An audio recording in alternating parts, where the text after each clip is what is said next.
I'm gonna... Oh, that was satanically loud. Despairingly loud. Yeah, I'm gonna say probably 3 streams. Max. I don't know how long the game is, but I can't imagine it's gonna be that much longer.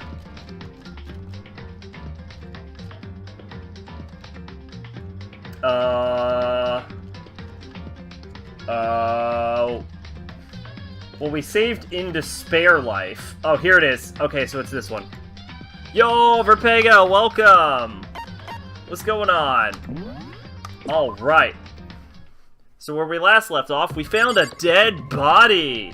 Ooh! Alright. First things first, let's look at the dead body. We need to find out who this actually is, but there's no way to tell with the mask covering their face like that. And the white coat they're wearing makes it impossible to tell anything about the body itself. The victim is a total mystery. Why not just take the mask off? But the one thing I do know is that whoever this is, they attacked me last night in my room. But why? How did they wind up dead in here?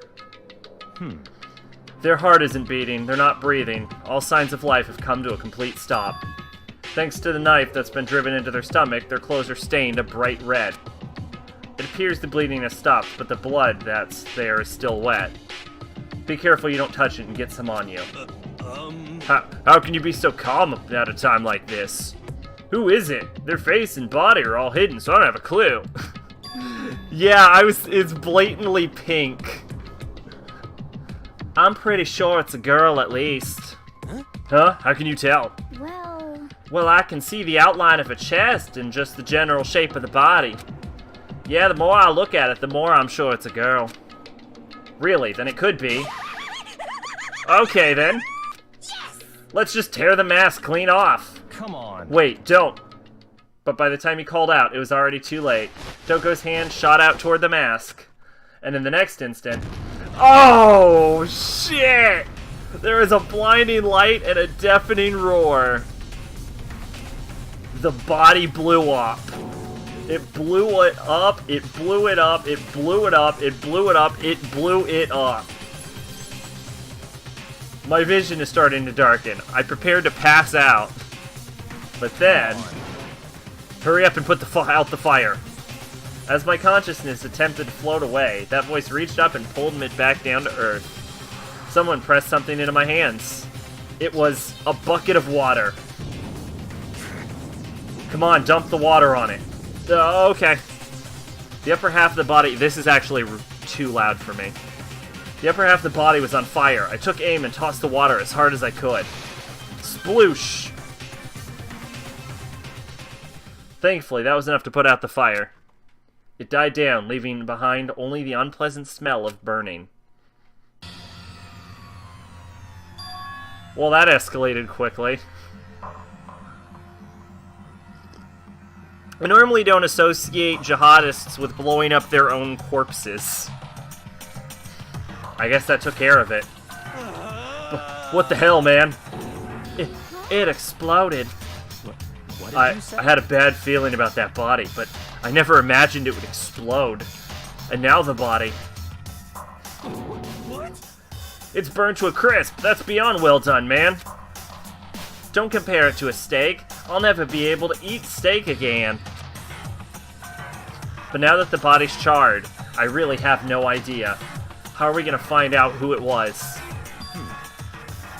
Who isn't here right now? Huh? What? If we consider who's not here, right, that will quickly narrow down who it must be. There's only one person missing. It's Kyoko. Kyoko! Then that dead body is Kyoko? No, that can't be right. Calm down, I didn't say it was Kyoko. But, I mean, who else? There is one other person. In other words... The Mastermind. What? The Mastermind? Come on, there's no way the Mastermind got charbroiled. Get serious.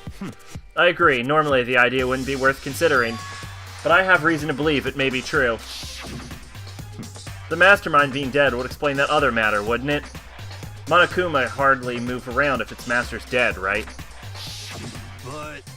But that corpse is a girl, right? It doesn't make any sense. I mean, remember what Alter Ego said? So the same person may very well be the mastermind who planned all this out. And according to the files, the headmaster is a man in his late 30s. It seems possible, even likely, that he's somewhere in this school right now. What the heck? He said the mastermind is some middle-aged dude, right? Which the corpse obviously isn't. Then could that mean the mastermind isn't the headmaster? Is it the teenage girl Kyoko told me about? The ultimate despair? Huh? Huh? The blondie is the mastermind? Byakuya, you mean? Mukuro Ikusaba, the 16th student at Hope's Peak Academy. What? What are you talking about?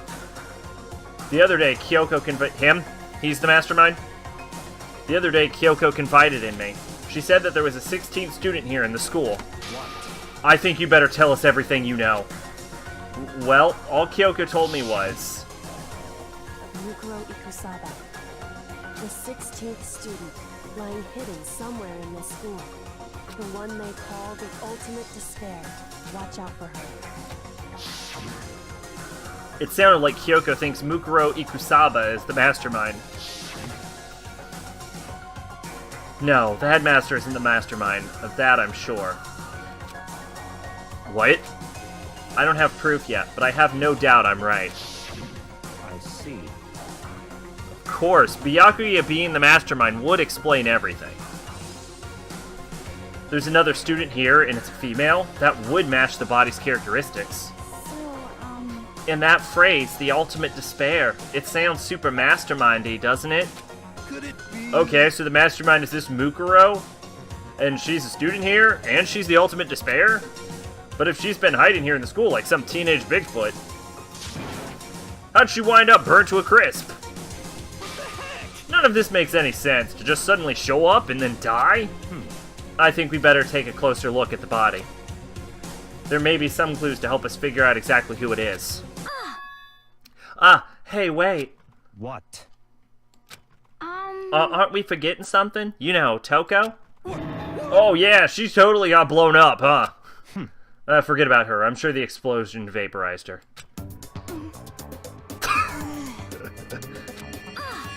Oh, she survived. Oh, she survived. Huh? What just happened, Master? Stop talking. You declared for the whole world to hear you that you would never again inhale a single molecule of oxygen. Oh, then I don't mind breathing in the carbon dioxide you exhale. That's enough for me to live. What the heck? This is the strangest back and forth I've ever seen. Yeah, good job, everyone. Even the explosion was done perfectly, though I gotta hand it to whoever did it. Is it wrong to admire that kind of skill? I actually do know who did it. I saw out of the corner of my eye just for a second. It's a corpse, isn't it? Well, I guess so. You guess? Which is it? Is it a dead body or not? It's a dead body. I hate this. I hate it. I'm not gonna look at it. I don't want to faint again. Yeah, we don't want that either, so I think it's best if you don't look. Everyone is dying. Why? Why is this happening? Could it be? The mastermind just got master landmined. How about that? Pretty good, right? That one's going in the old joke book of my soul. I had a bad feeling about that body, but I never imagined it would explode. Regardless, I can't help but wonder who it was. Things are growing more interesting by the minute. Alright, looks like we have got about 3 pieces of advice. Right now I have to focus on the bot. Oh, okay. You don't want to look at the severed head? Got it. I should take a close look at the body one more time. Watch yourself, Makoto. She may be dead, but she's still a girl. You fucking serious right now, Hina? Don't worry, I don't plan on touching the body all that much. I'm not Kyoko, after all. better watch ourselves. It's still a girl. Hold on. There's something on the ground here. There's something next to the body. It's a key? Is that what Kyoko took from Monokuma? But what did you steal? So... I stole this. A key? But looking at it, I could tell it just wasn't any key. It was shaped like Monokuma. It was probably the only key of its kind on Earth. That's right, the key she stole was shaped like Monokuma. This isn't anything like that. I don't know how I thought it was that key. Then this key is... That key is blatantly a flash drive. What is it? Did you find something? Yeah, this was on the ground near the body. I've never seen this key before. I'm pretty... Is it not a flash drive? It looks like a flash drive to me. What if they find a mastermind, but just there to celebrate finding him, Jigsaw pops up on the screen asking if they want to play a game? That would be both a huge plot twist and a shocking crossover event.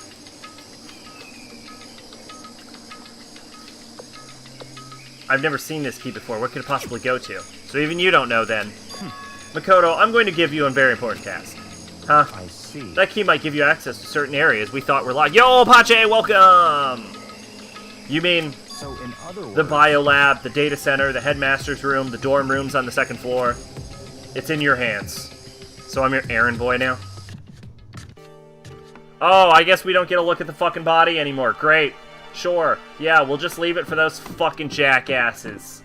They're so competent without me that they've solved every single case that's come up. Oh no, wait, they haven't? Oh no, wait, they've all been actively useless and inhibiting me? Great. Key doesn't come close to fitting, which means the key doesn't go to this room. Alright, see you later, War Room.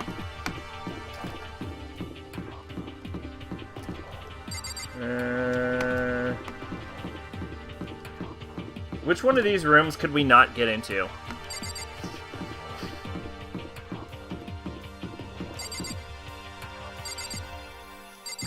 Oh. I was hitting the E key to try and go through the door. But that is not the solution to get through this door.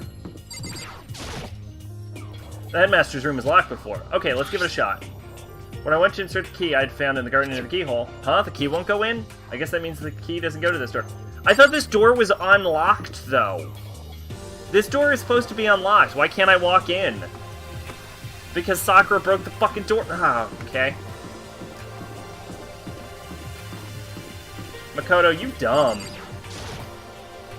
The door to the data center was definitely locked before. Okay, let's give it a shot. When I went to insert the key and found it in the garden into the keyhole. Shh, it's not locked anymore. It fits. Then this is the key to the data center. I'd managed to unlock the data center! I guess all that running around paid off. I have to go tell everyone. I immediately head back to the garden. So you're back? How did it go? I found out which key the room the door goes to. It's the data center down on the 4th floor. Yeah, it is a key that looks like it screams data center, isn't it? Then we can get into the data center now? I see. Interesting. But why did the now deceased have that key on them? I suppose we'll just have to go to the data center and find out. Yeah, you're right. Maybe we should investigate the body. Here we are. Looks like the door's still unlocked. Hey, so when you open that door, there's not gonna be another huge kaboom like before, right? You're asking that question now? Don't worry, we have Makoto. What? In other words, It's in your hands. Again. It means I trust you. That's an absolute lie. I'm just being used. Toko, hey sugar, why don't you try it? Master told you he trusts you? Master told you that? Well, don't let it go to your head. I am so not happy about any of this. Fine, Jesus. Yo, woohoo, Brokeback, welcome! I reached out and put my hand on the door. We're dramatically opening a door right now. I closed my eyes and tried to clear my mind. With a silent prayer, I slowly opened the door.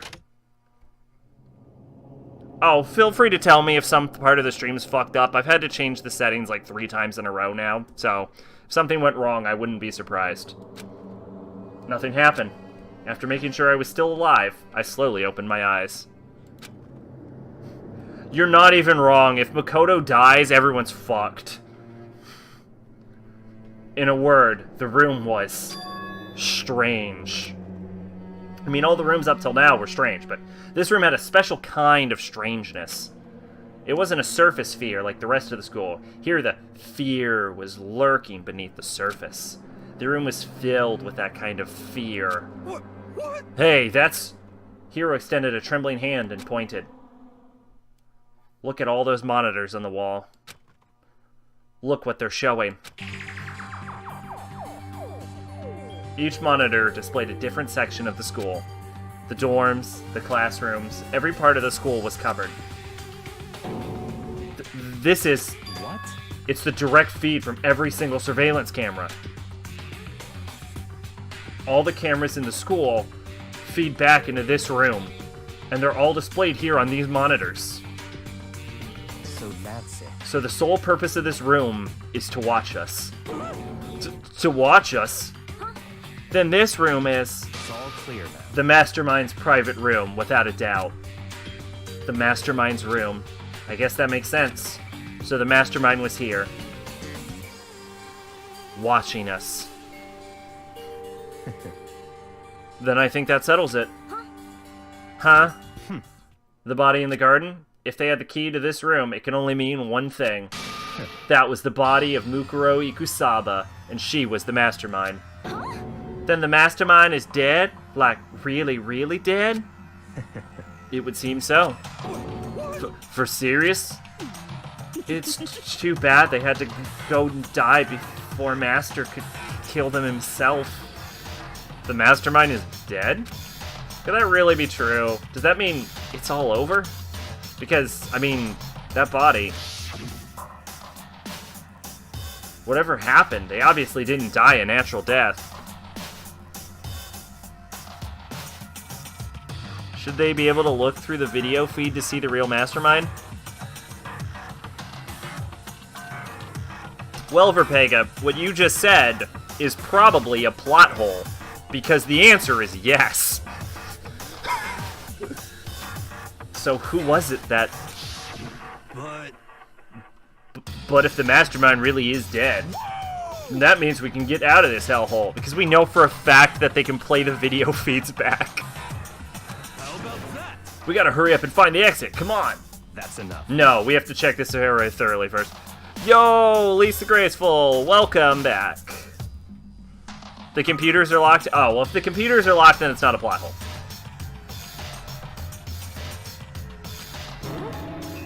Huh? But what about the exit? If the Mastermind truly is dead, we can leave whenever we decide to.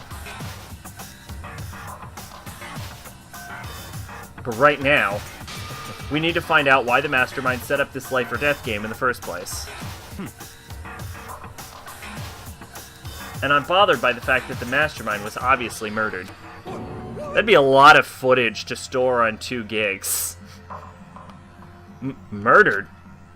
So you think so too, huh? Naturally. Naturally. The state of the corpse makes it plain as day, there's absolutely no doubt. The Mastermind was murdered. Why's it gotta be that way? I mean, who could have ever done it? That's exactly what I said. We need to investigate the purpose and identity of the Mastermind. I'm telling you! Now, do you understand, you useless insect? You're banned from talking to Master ever again. The Mastermind's purpose and why they were killed. This room may very well hold the answers to those questions. After all, the Mastermind must have spent who knows how much time here. Why is there a camera in this room? Just so they can, like, see if someone's sneaking up behind them? Okay then, let us begin our search. It's time to uncover the identity of the Mastermind. Alrighty, look what we got here. Step 1, this monitor. There's nothing showing up on this one. Hey, look next to that TV. Isn't that a TV antenna? How about that? It is! It's just like the one my grandma uses. It's totally one of those high-def antennas. Wait, so if we hook up that antenna, we can watch TV? Huh? Did someone say TV? You know? Well, Saturday morning Hina's here. Huh? Are you talking about me? Anyway, if we can watch TV, let's do it. Come on, come on, come on! You know? Huh. You're all starved for info from the outside world, huh? Alright, let me work my magic and you'll be quantum leaping your way to TV land before you know it. I mean, I get the reference, but what's he talking about? Why was the mastermind murdered? To figure that out, we need to find the identity and purpose of the mastermind. Don't we know the purpose of the mastermind? They're fucking crazy? Wasn't that the reason? Geez, I can't believe just how many monitors there are. My eyes are flickering as fast as they are.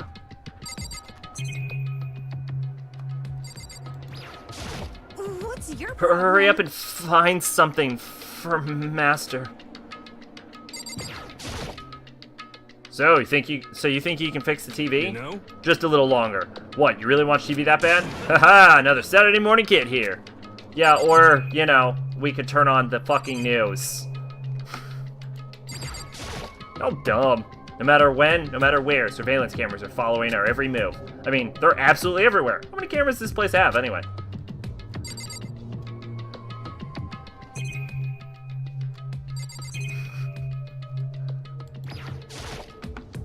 There's a really ridiculous number of monitors here.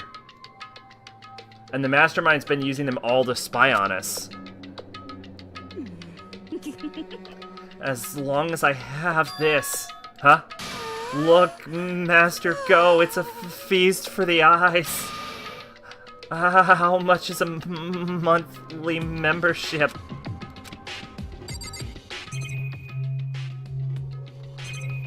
You a fucking crazy ass, Toko. There's a bunch of computers all lined up. They look like high-performance PCs. Nothing like the ancient laptop Alter Ego was installed on. They're all on, but they seem to be locked. Oh, they're locked! That's why we can't do it. They're all locked. So what? We can't do anything? Just use your fighting spirit to force your way in. What century are you from? Honestly, they're probably using some custom-made operating system. Knowing the crazy ass who's behind this bullshit. The mastermind must have been using these monitors to monitor the network and Alter Ego. You may well be right about that. What? But there's no point in thinking about it now. You're right. Alright, so this is the only thing left, is this fucking door. This door is kind of creepy. It's got a picture of Monokuma on it. What could be inside? No luck. The door is locked, huh? What if you use the key that opened this room?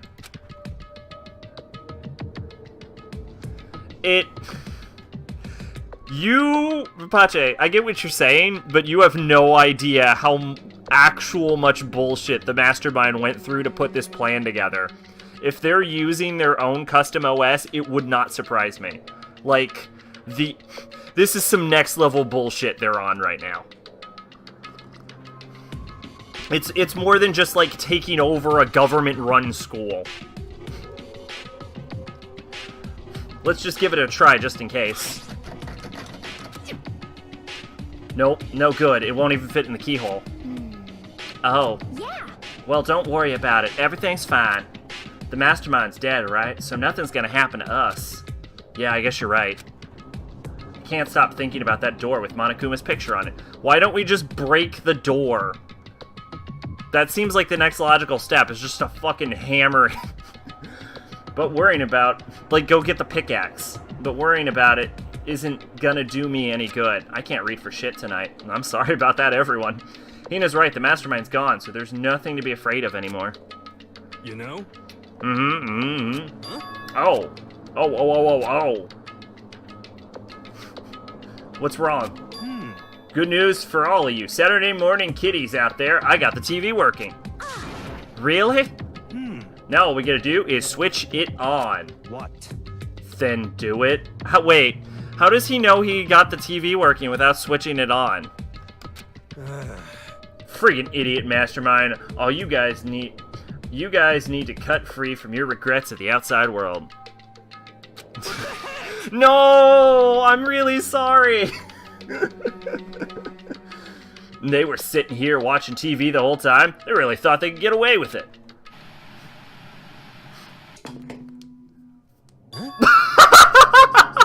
That's the fucking creepiest thing ever!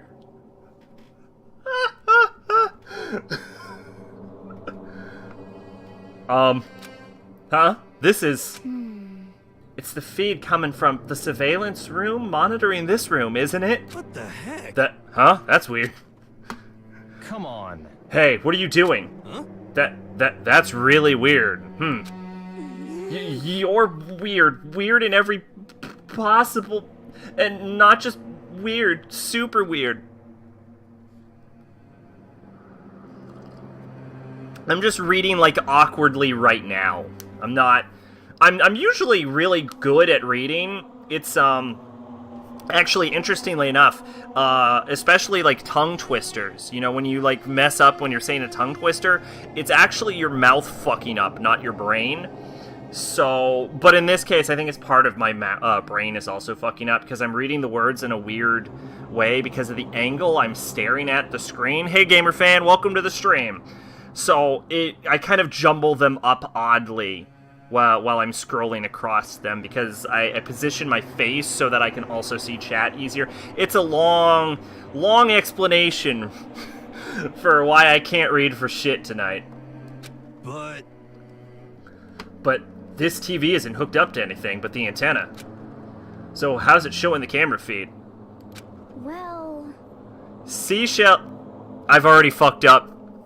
I already fucked up. She sells seashells by the seashore. She sells seashells by the seashore. She sells seashells by the seashore. She sells seashells by the seashore. She sells seashells by the seashore. She sells seashells by the seashore. That was 6, right? I think that was 6. Thank you. Did they try changing the channel? Watch, now that I've done that, every single thing I read is going to be wrong now. Oh, good idea. Let's give that a try. Here, why the fuck can I not see that goddamn GIF? Hero went through each channel one by one. I did almost fuck up on the 5th one, you're right. I did. But on every channel, it was just us. It was a live feed of us standing there in the data center. what the heck? What? Perfect, he said it for me. Is it broken or something? Could it be? No, there must be some kind of trick to it. Some weird setup. I have BTTV, and I have GIFs turned on. There's no reason I shouldn't be able to see that. A trick? What kind of trick? Actually... I'm not sure, but... Huh? Huh?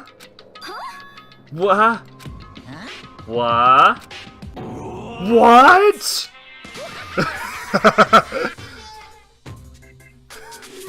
So you're having the opposite problem. Been a while, you friggin' bastards. Monokuma? How? You're supposed to be dead. Me? Dead? Don't be friggin' stupid. Hey, you're acting kind of strange. Something seems different. Of course I'm different. Evolution is perfectly natural. After all, I've been hibernating for 2 years already. Not even. It's been like a day and a half at most. How are you alive again? Oh yeah, that's it. Woohoo, the look on your faces right now is sublime. That's what I wanted to see. The moment when you went from hope to despair. Don't tell me you pretended to be dead all for this moment. Why would a bear pretend to be dead? You're the ones who should pretend to be dead when you see a bear. I mean, that's totally laughable. It makes me laugh. I'm gonna laugh now. Ha ha ha! Well now. And that's that. Well, it's almost time to cut off your past... Almost time to cut off your past so full of hope and begin to despair at the future ahead of you. I want you to all have way more fun in this killing game. You can't be serious. We have to keep going? No, we were supposed to get out of here. Get out of here? Are you still obsessed with getting out of here? How do you not get it? There is no getting out of here. And besides, this life isn't all bad, you know? I mean, there's stuff you won't like about life no matter where you are. Are you serious? This place is the worst. If it's the worst, does that mean you're in despair? Well now. Whew, I'm pooped from all that laughing. I guess I'll just get to the point now. The point? You guys really struck gold when you found that TV.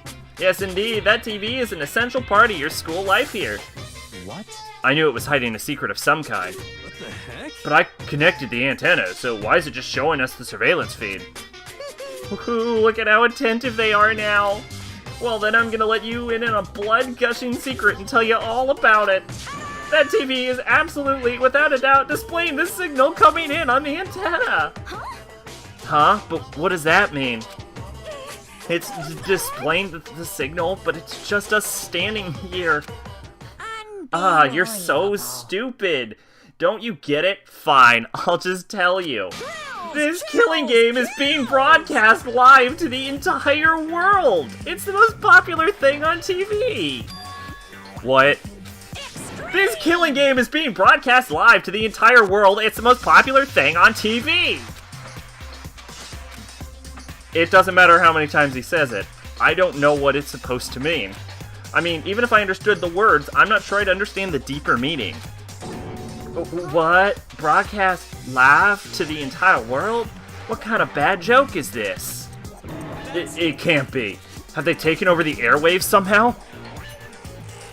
Oh, there's no fucking way I'm gonna get through that one, Pache.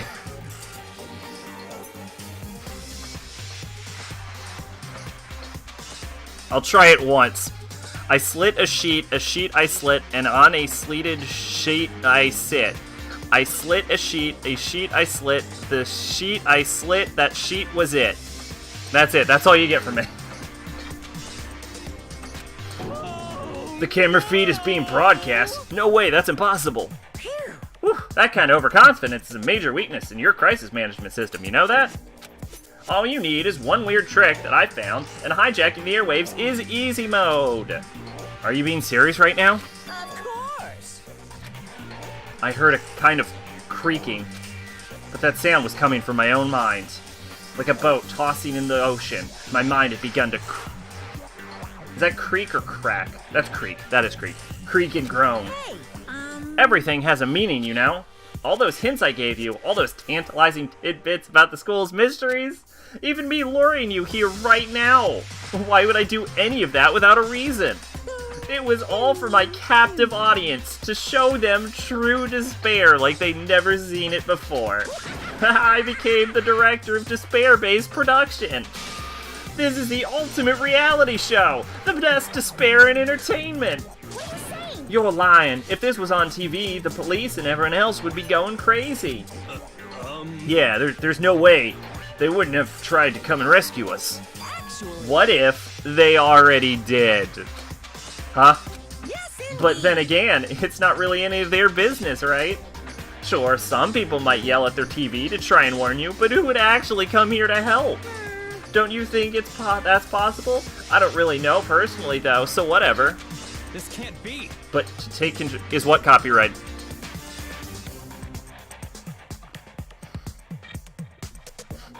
But to take control of all the communications like that, you need an astronomical amount of resources. Yup, how could those things have come this far? Well, that's a secret. There's something you all need to do first, remember? What? Yeah, duh. There's the little business of...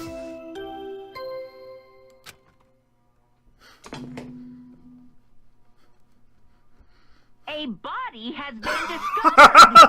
Oh, shit. After a certain amount of time, which you may use however you like, the class trial will begin. Huh? Class trial? Do you mean...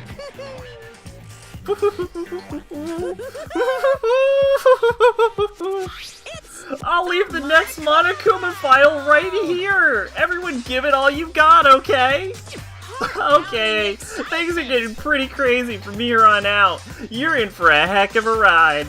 I can't wait! I can't wait! Getting a little too into being Monokuma right now. And then he was gone. Reality was incomprehensible, the truth hopelessly out of reach. All we were left with was despair. Yeah, now I can look at the body. Look at you, looking for the upside in the situation. Oh god, another one. If you must cross a coarse cross cow across a crowded cow crossing, cross the cross... I said cross. That's not right. Coarse cow across the crowded cow crossing carefully. Well, of course he's here in chat. He's watching you. There isn't always an upside. Look at you bringing hope into this despair-filled situation.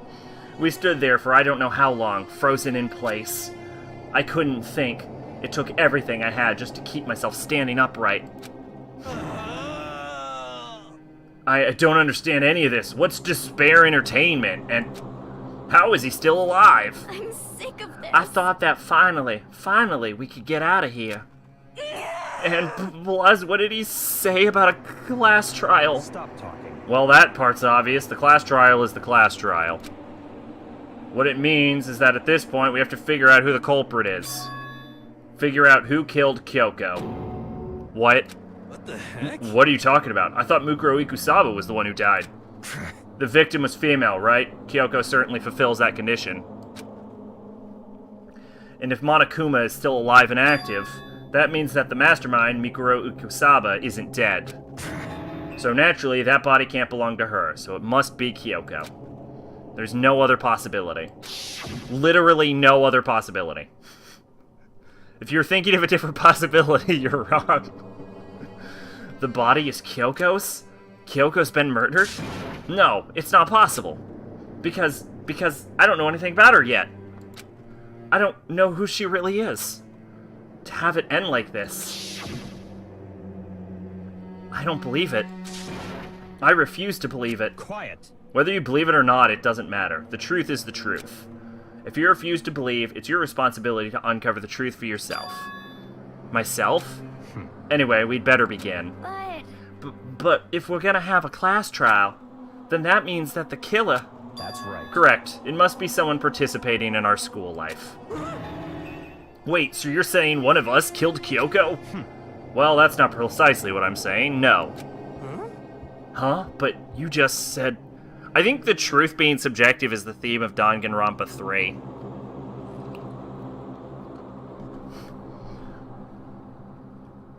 Huh? But you just said... Stop talking. I don't have time to explain now. There is a veritable mountain of issues I need to confirm. So I'm going to begin my search. If you value your lives, you'll put everything you have into this. That is how this game works, after all. I don't know. I've never played Danganronpa 3. Oh, god damn it. Brisk, brave brigadiers, brandished broad, bright blades, blunderbusses, and bludgeons balancing them badly. In my defense, I would have said that one perfectly if I hadn't thought bludgeons wasn't a word, and then immediately remembered bludgeons is totally a word. Well, I'd better start by checking out the Monokuma file. Due to the explosion, the victim's identity is unknown. Great, thanks Monokuma, that's fucking helpful. They were, however, dead before the blast. Imagine an imaginary menagerie manager managing an imaginary menagerie. Why is this happening? The victim had been stabbed a single time with a knife which went completely through the body.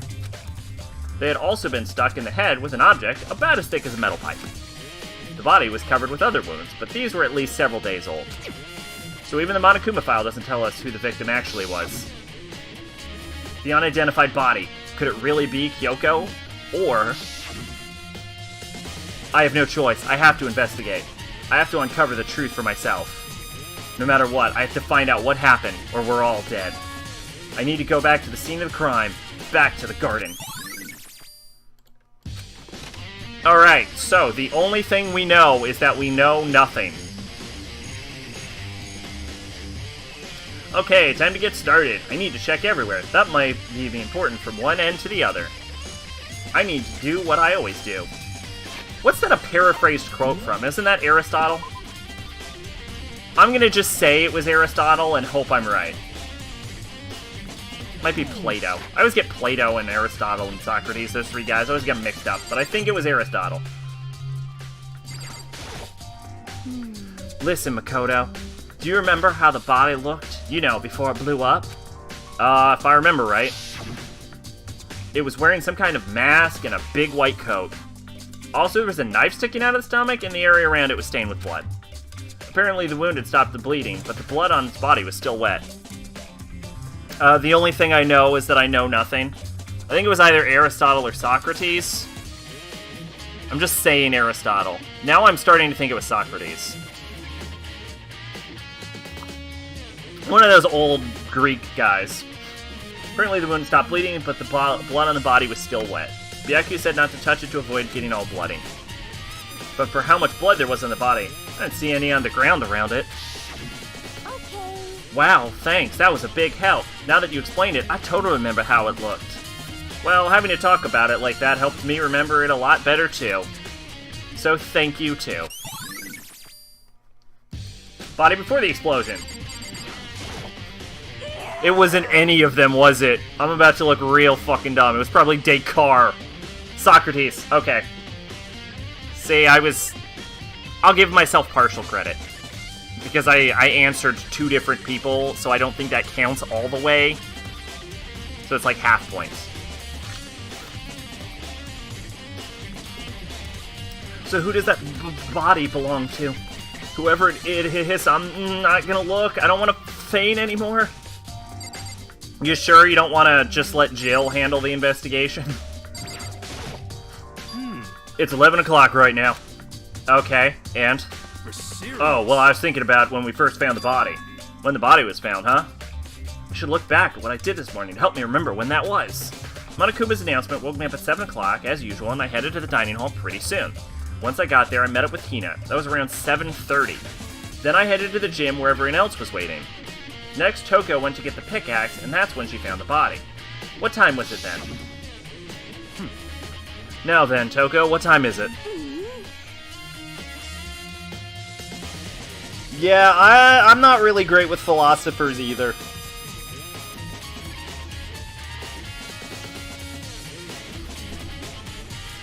Well, when we left the gym, it was just before 9 o'clock, so it's probably 9 on the dot now. That's right, it has to be around 9 o'clock. From what I know, it's the only thing I know is that I know nothing isn't an actual quote from him. From what I've read before when I previously looked it up, it's actually paraphrased from a work he did.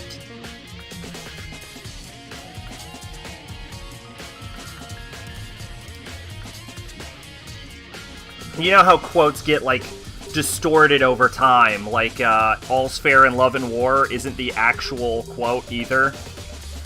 That's John Lively, by the way, if you want to look that one up. Oh, it's paraphrased from a work Plato did. Oh, there we go. It's Socrates, Plato, same guy. That's right, it had to be right around 9 o'clock. You know? Now that you mention it, I think you're right. So I think we can say for sure that the body was found at 9 a.m. Okay, my job's done. That's a pretty small job, hero. When the body was found, has been added to truth bullets. Or, Houston, we have a problem is a misquote. Interesting. What was the original quote? Good timing, Makoto. I want to talk to you. Alright, talk. What do you want to talk about? So in other words, I'd like to hear your alibi. I was asleep. It's the perfect alibi. Alibi? in other words, Correct. I'd love to hear where you were after nighttime began last night. Well, I was sick, so I was asleep all night. But why are you asking about that now, and what's nighttime got to do with it? Houston, we've had a problem. War is hell is also a misquote. I believe the actual quote was, war is all hell. And that was by General Sherman. Although, if we're being honest now, a lot of these misquotes sound better than the original ones, so I can see why they took over. But why are you asking about that now, and what's nighttime got to do with it? Naturally. Isn't it obvious? This murder took place after nighttime. How can you know that for sure? Because just after nighttime began, I came to the garden. I was going around looking for everyone so I could tell them about Monokuma. Hiro has been spending most of his time in the garden the last few days, so I figured he'd be here. And I can confirm that when I arrived last night, there was no body here. In other words... So the murder could only have taken place at some point during nighttime, after I left the garden. However, Toko, Hiro, Hina, and I were in the gym together the entire night last night. What? Once I found Hiro in the garden, we immediately went to Toko and Hina's room to get them. Holmes never said "Elementary, my dear Watson" or any variation on it was added for the movies. I did know that. Captain Kirk never said "Beam me up, Scotty." I think the closest he ever got was Scotty, beam me up.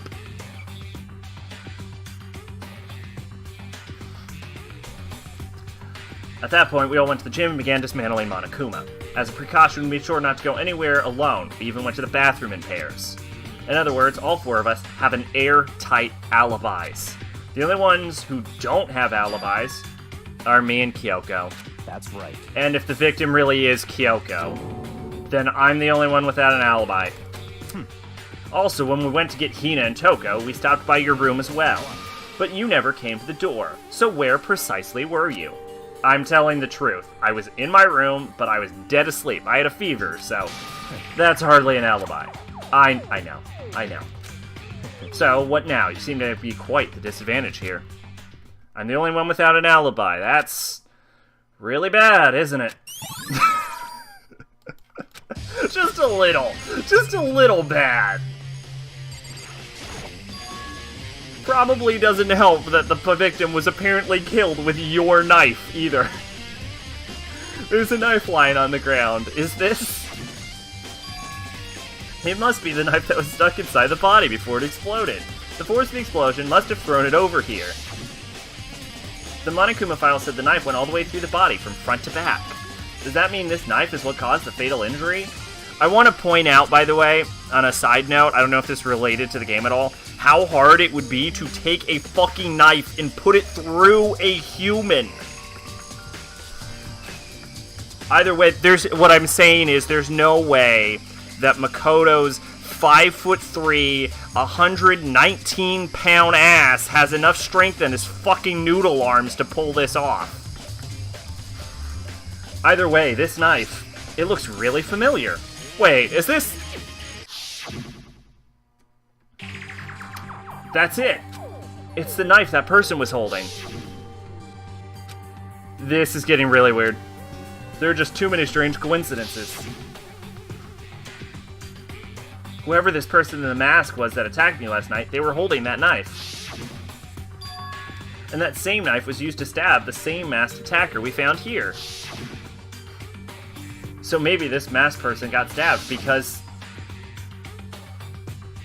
when they attacked, I was in a kind of trance. Maybe I reacted by grabbing the knife. And here's where we find out the horrible secret. Makoto Naegi is also a secret serial killer that turns into a serial killer when he passes out. We just didn't know until right now. And maybe then And if this really is Kyoko, it would mean Kyoko is the one that attacked me. But why the mask? I just don't know. I don't remember anything clearly from last night. No, it can't be. There's no way. Knife at the crime scene added to the book. If I check the body more thoroughly, maybe I'll find for sure if it's Kyoko or not. Alright, well, I think the most notable thing is the hand.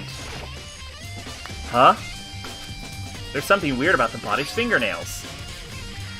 Oh, these are fake nails. They're really long. They seem like they'd get in the way of normal activity. Fake nails been added as truth fiction. There's also something on the back of the right hand. It's a tattoo. It got burned, so I can't make out the whole thing, but it looks like a picture of a dog or something. I've never seen anything like this before. Tattoo on the right hand has been added to truth fiction. Now, we can probably guess that Kyoko doesn't have fake nails, but she always wears gloves, so we don't know that she doesn't have a dog tattoo on her hand. The lower half of the body didn't get wet at all. After the body blew up, the top half got set on fire, so I dumped a bucket of water on it, which explains why the bottom half isn't wet. There's nothing strange about that, right? Alright, 2 more. The white jacket the victim was wearing got totally burnt up. There's only one little piece left. The upper half of the body got set on fire in the explosion, so it's totally blackened. And also the top half of the body is wet. And that's because it sat on fire and I threw water on it. Since I only threw water on the part that was on fire, the top half, the bottom half is still dry. In other words, there's nothing strange about the top half being wet. There isn't, right? That should be everything about this body, right?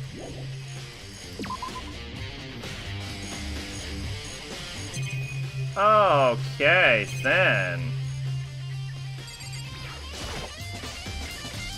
Alas, poor Yorick, I knew him well, another misquote. I have heard that quote, but I don't know what it's from. Or what it's a misquote from. People love misquoting Shakespeare. Yeah, it does sound like a Shakespeare, to be fair. Hamlet. I have never read or seen Hamlet. These look like fragments of something. They're all burnt, so I can't really be sure, but... Alas, poor Yorick, I knew him, Horatio. I feel like I've seen something like it before. But where? Wait, was it there? I'll have to double check that later. I don't know what that is, and I don't know what I'm supposed to double check.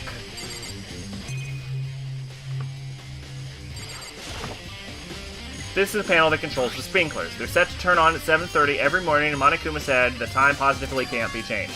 Huh? Hold on. So the sprinklers turn on at 7:30 each morning, right? Then if the body was here, before the sprinklers should have... Then the sprinklers should have gotten it wet, which means the murder must have taken place... Quick! Check the chickens!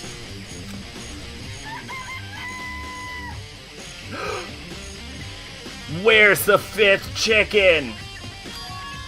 4 chickens? Yo. What's going on, Makoto? Money is the root of all evil? Another one? Interesting. I don't know what that's from either. I thought that was just a standard idiom. I never knew it was a quote.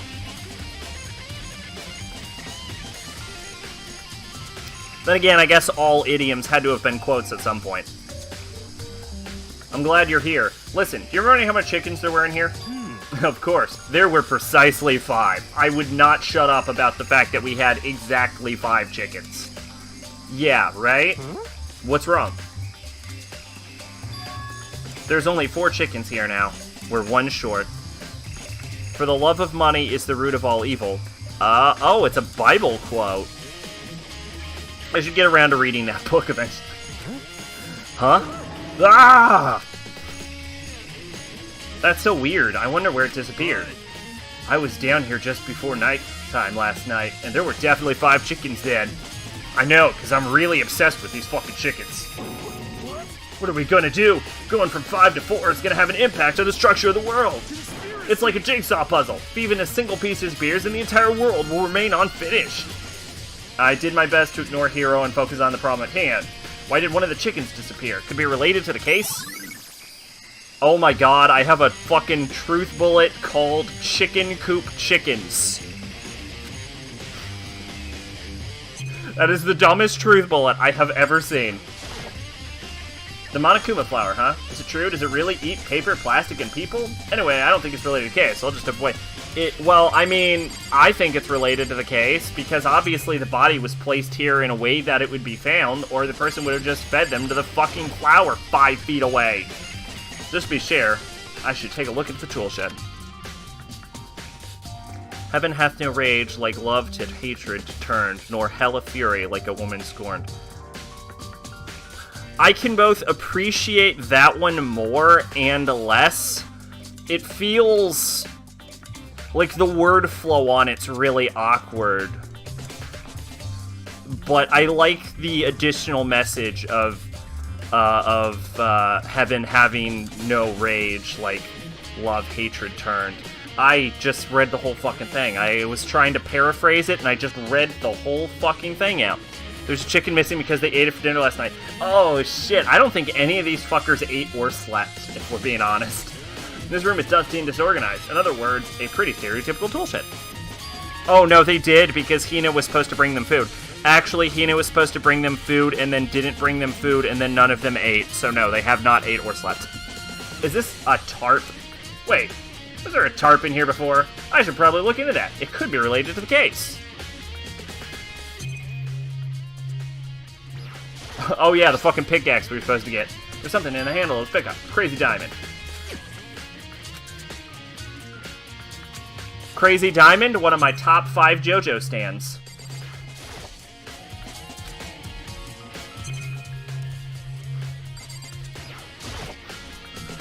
These tools have nothing to do with the case. Lawnmower.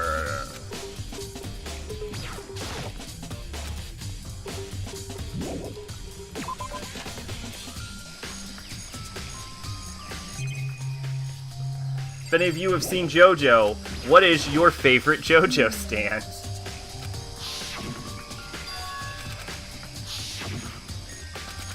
Or Red JoJo, I guess. I don't think I've seen everything there is to see.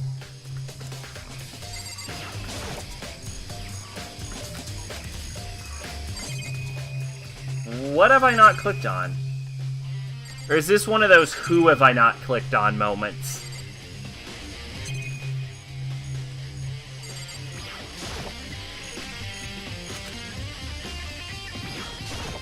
I should have clicked on everything, so I think it's a who have I not clicked on.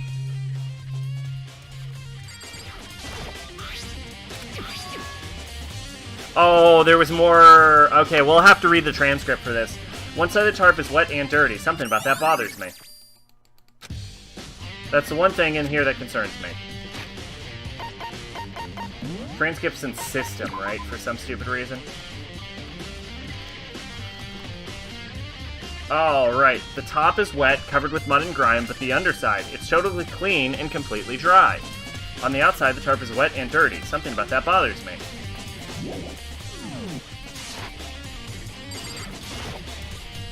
The lady doth protest too much, methinks.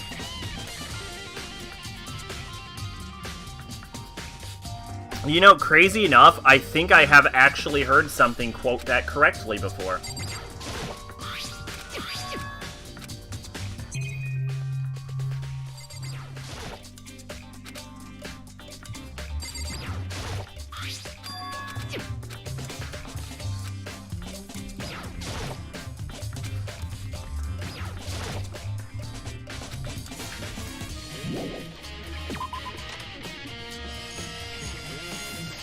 I think I've checked everything I need to in this area, but I'm not done yet. There are other areas I need to check. Specifically, the fragment I found before. I literally do not recognize this fucking fragment. There's somewhere I need to go in order to confirm my suspicion. Oh, I need to find out more about Kyoko. Is that corpse really Kyoko? If that's true. Was that also Kyoko who attacked me last night? Learn to lock your door. If I can find out more about her, maybe I can answer that question. Kyoko is never the kind of person to talk about herself all that much. Maybe if I can get into her room, I'll be able to find out more. But the key to her room... It's all clear now. I will simply limit your options. I can't allow you to engage in any further suspicious activity. Limit my options. Just give up. Give me the key to your room. I don't have a choice. I'll have to see if he'll let me borrow her room key. Hey, Byakuya! What's going on? If you do come up with an alibi, I'd be happy to hear it later at the class trial. Oh, okay. Nope, not that. You have the key to Kyoko's room, right? Hoping I could borrow it. I'm afraid I can't take that risk. You're the prime suspect, after all. What? Of course, if I were to go with you, that would be a different story. Great, come with me. Then will you go with me? Sorry, I have my own agenda to take care of. Find me again later and we'll see. Goodbye. Depending on my mood, I may go with you or I may not. Byakuya, you are so determined to be an asshole in every situation that it is going to get you killed one day. Come back later, huh? Okay then, in the meantime, I should look around somewhere else. Who says, "May the Force be with you" in the original Star Wars trilogy?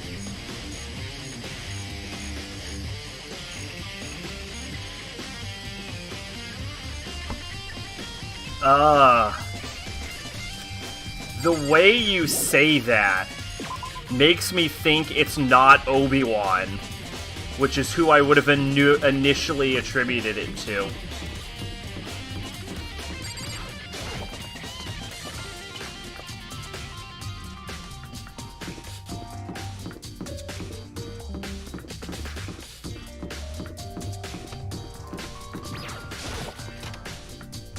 It's Solo. Huh. Does he do it sarcastically?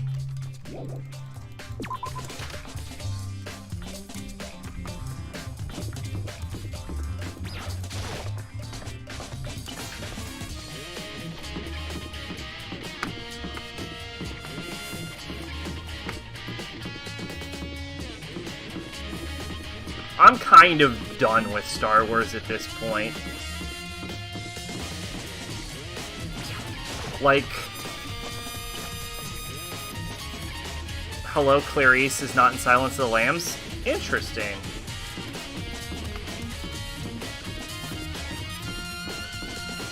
I have only seen Silence of the Lambs once.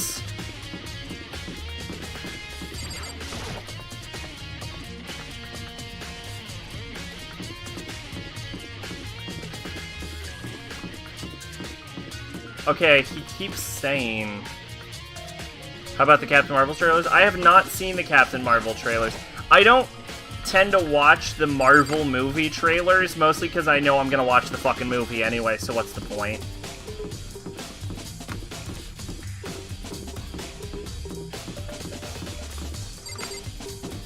Does it look good?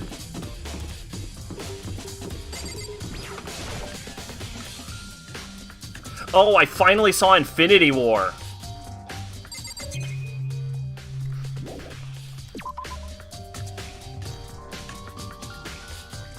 Actually, that might be a room I should go into.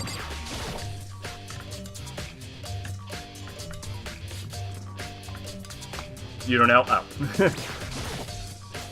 The mailbox. Nothing to do with the case.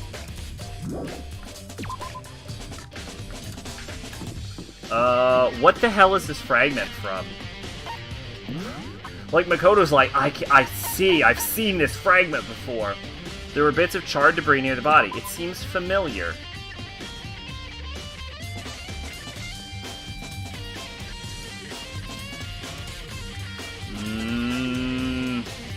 He says this seems familiar to him. I don't think I have seen this in my entire fucking life.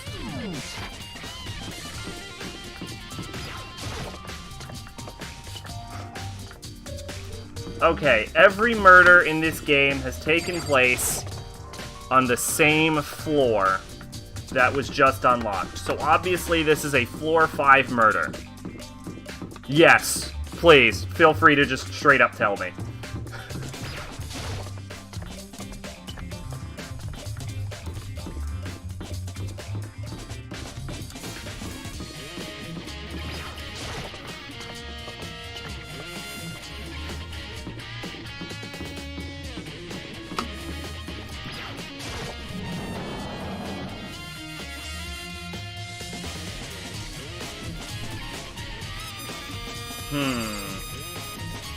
Armor.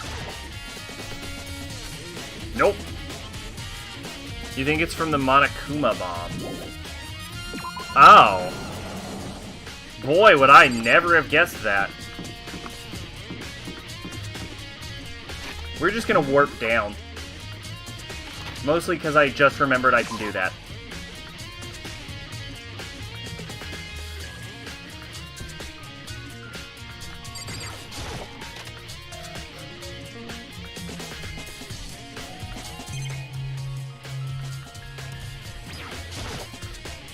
Monokuma's laying dismantled on the floor, but I figured it wouldn't be here. You know? I just found something. What is it? It's... Huh? It's what? A bomb. There's one installed in every Monokuma robot, I'm sure. Mirror, mirror on the wall, who's the fairest of them all? Is actually magic mirror on the wall, who's the fairest one of all? In what, the original Disney movie it is? Because that's a heavily beaten path, that story. Yep, okay, there we go.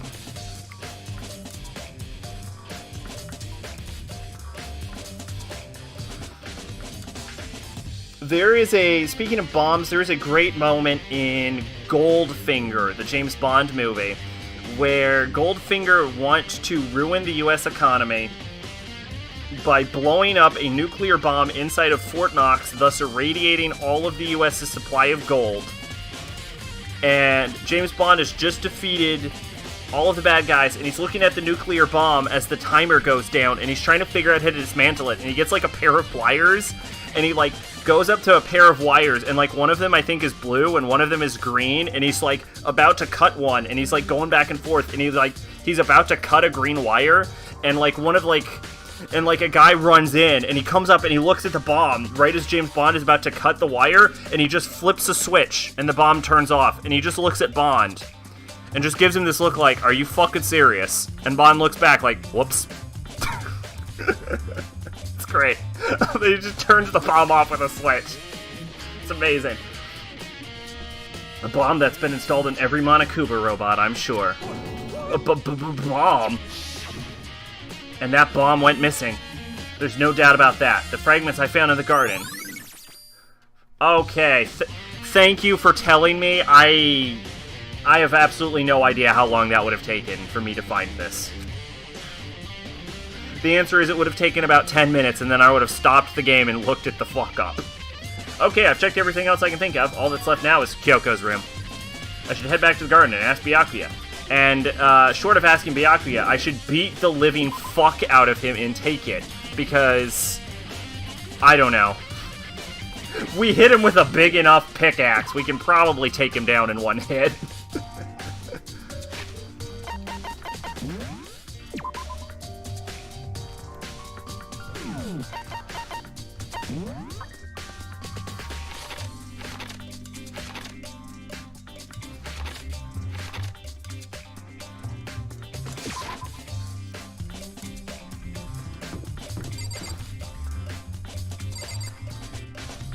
Just kick her towards... Yeah. Yeah. Oh, E. I keep trying to enter the door with E, and I'm like, why isn't it going?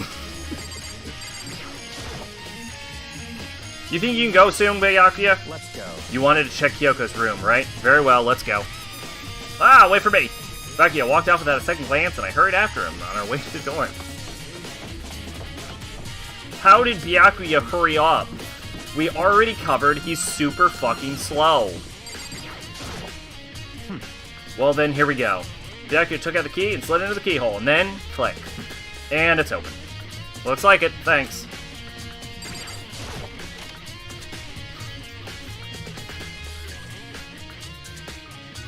Okay, so this does confirm that girls' rooms are, in fact, pink. So this is Kyoko's room.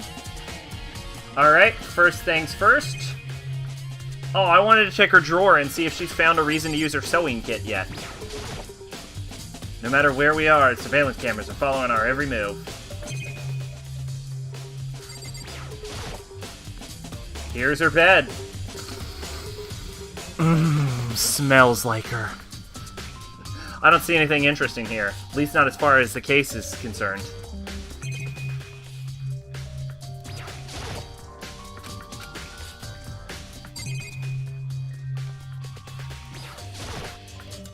Here's the bathroom. Shit's locked. She might have certain articles hanging out to dry. Better not look inside. Makoto, you pussy-ass bitch. What? You wanted to come in here, right? So what is it you're looking for? Nothing in particular. Just thought we might find some kind of clue here. Clue that might help us understand Kyoko. Come on. You can't be serious. That's why you made me take time out of my search to come here. Sorry. Regardless, you plan on poking around at random, you're doomed no matter how much time you take. Surely I have something more concrete. Something to give us some sort of direction here. More concrete. Oh, I know. Earlier, Kyoko gave me something. What's this? It's true. Consider it a symbol of my determination. Don't open it yet. Only open it if something ever happens to me. I'm sure I'll have it somewhere. Found it. What's in the envelope? Kyoko gave it to me. She said if something ever happened, I should open it.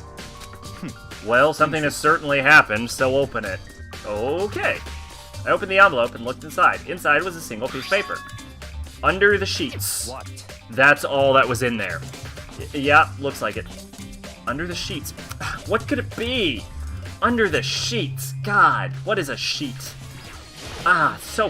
She's so fucking smart. She's hidden it, and I don't understand her riddle. There's something on the table. It's a wood block decoration? That is the weirdest thing I have ever seen. What's that? What purpose does it serve? I don't know. I think it's probably a key. The lockers at these really traditional public bathhouses use them for lockers. I wouldn't know. I've never gone to a public bathhouse. No one is surprised to hear that. That doesn't really surprise me. It's hard to picture Byakuya doing something like that. It's certainly But if it is a key, possible. I think I might know what it unlocks. Really? What? Unless I'm mistaken, I'm pretty sure I saw something in the dojo that this might go to. The dojo. Fascinating.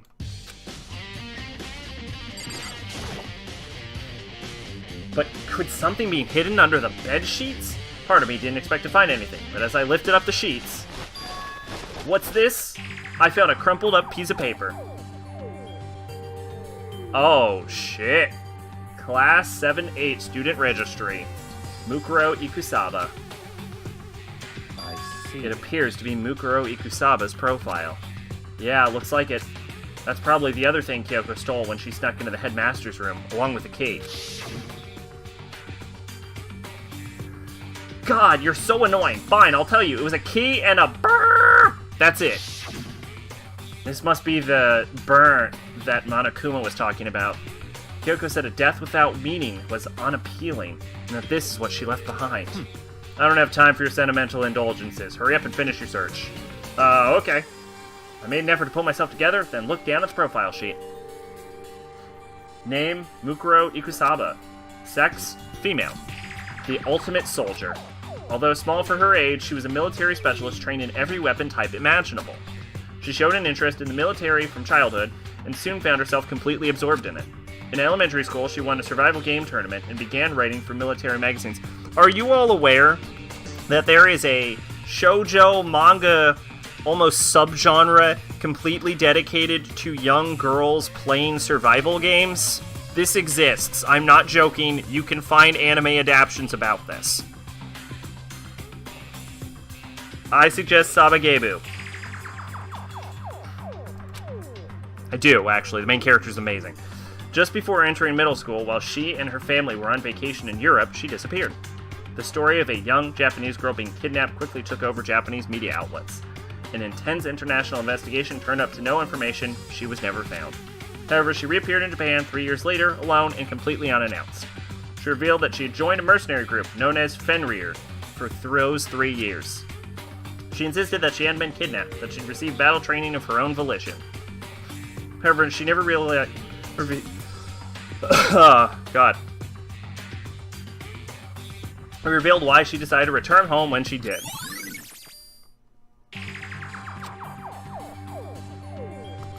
The ultimate soldier, a mercenary group. This doesn't feel real. The world I grew up in. It's like a completely different dimension.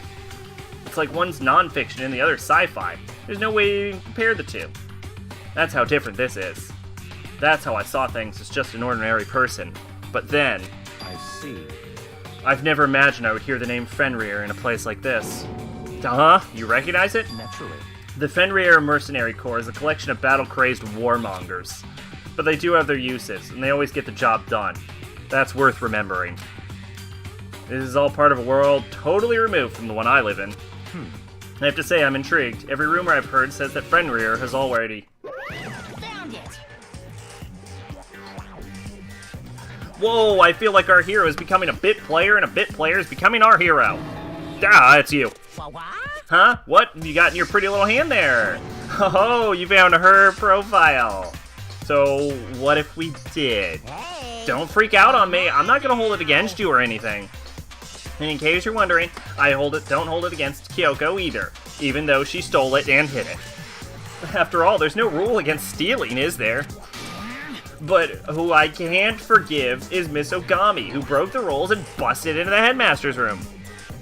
Did I see the Bethesda thing? Which Bethesda thing? There's been a lot of Bethesda things. Are you talking about how Fallout 76 is one of the biggest debacles I've ever fucking seen? After the last big fucking debacle?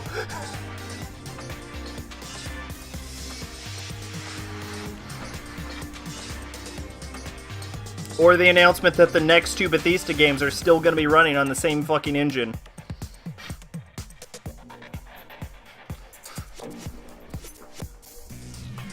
There was also a third one.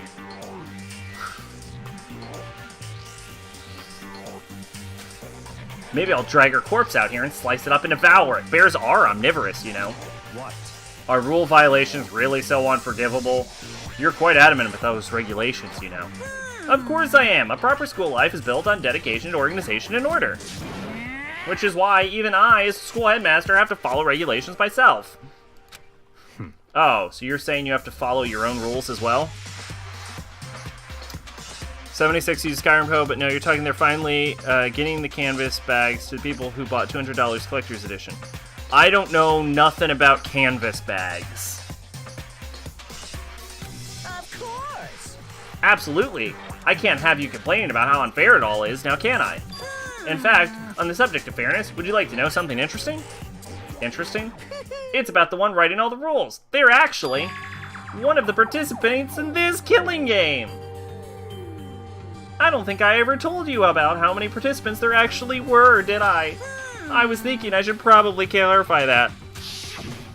Hey, You like how they wanted to give them in-game currency. They sold the collector's edition with a canvas bag, but delivered a nylon bag instead. Oh. I'm gonna be honest. They probably could have pulled that one over on me. But I'm not dumb enough to buy a collector's edition, so... When you all first got together in the main hallway back then, when there were 15 people there, right? I think that first meeting may have led a little misunderstanding among you all. A misunderstanding, are you saying? in other words. That's right. There weren't actually 15 of you. The total number of students taking part in this killing game was actually 16. 16, then. Mukuro Ikusaba, the 16th student, lying hidden somewhere in this school. The one they call the ultimate despair. Watch out for her. The 16th student, Mukuro Ikusaba. She's part of the school life. So the one making all the regulations is... Huh? Did you say something? Why are you telling us this? Oh, well, because... Like I told you, this killing game is desperately popular. You wouldn't believe the ratings. And since we've got so many viewers now, I wanted to make sure everyone was on the same page. I don't want to wake up to a hurricane of complaints and hate mail, you know? Yes, indeed. Make sense? Well, now. Okay, that's all you get for now. Oh, actually, I do have some revenge to get, so I have an extra bonus for you. Revenge? I want to get back at that sneaky Miss Kirigiri, so I'm going to share a little secret with you. Seriously? Hey,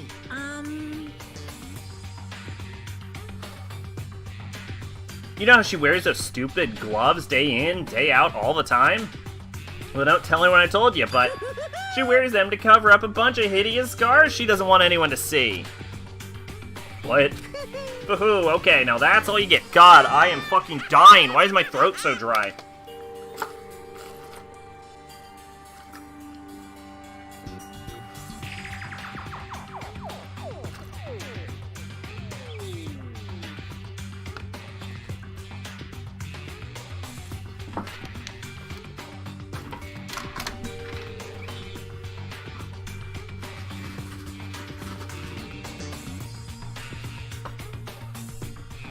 Sorry about that.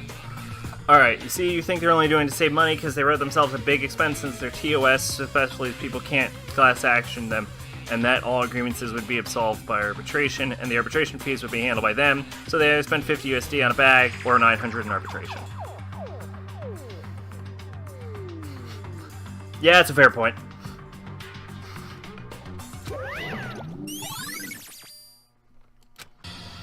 Kyoko wears those gloves to cover up a bunch of scars? Wait, so the back of her hand... Then the tattoo... Wait, but no. Monokuma specifically said they were scars, right? And that's why Kyoko wears those gloves to hide the scars? Which means... Those fake nails on the corpse... Are you thinking about Kyoko again? Huh? What? Forget about her. What matters right now is uncovering Monokuma's trap. Byakuya, you are the fucking dumbest. You can't ever assume that two things are linked together. His trap? Such God ignorance. must have really hated you to make you so dull. Don't you remember what Monokuma just told us? He said there were 16 students, right? Which means Mukuro was a student here. Obviously, Monokuma was trying to tell us that Mukuro was the one creating the rules to the game. No.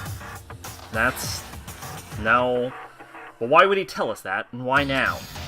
He wanted us to make things clear so there wouldn't be any complaints later. But the mere fact that he said that proves that Mukuro is connected to this case. That's why Monokuma revealed the existence of a 16th student. He needs to make our investigations fair. Mukuro is related to the case? It's certainly Perhaps she's the one who possible. killed Kyoko. What? That would explain why we'd have to have a class trial, wouldn't it? If she's a student, she killed someone, that would make her part of the school's killing game. Mukuro is the killer? She killed Kyoko? Anyone who should be able to come to that conclusion, don't you think? In fact, that's exactly what I thought when the investigation first began. What? But based on what Monokuma just told us, I've changed my mind. It's all clear. now. Mukuro Ikusaba isn't the culprit. Huh? What makes you say that? We thought Mukuro, the ultimate despair, was the mastermind's true identity. But if that's true, Monokuma's behavior makes no sense. Why would the mastermind go out of their way to reveal themselves to us? That's a good point. So, in other words, Mukuro giving us information that would raise questions about her would be bold, to say the least. It makes more sense, then, to assume that Mukuro isn't the culprit. So that's the trap. They want us to suspect Mukuro and come to the wrong conclusion. That's what makes sense to me. The way you say it definitely does seem possible, but if that's true, why is my throat so fucking dry?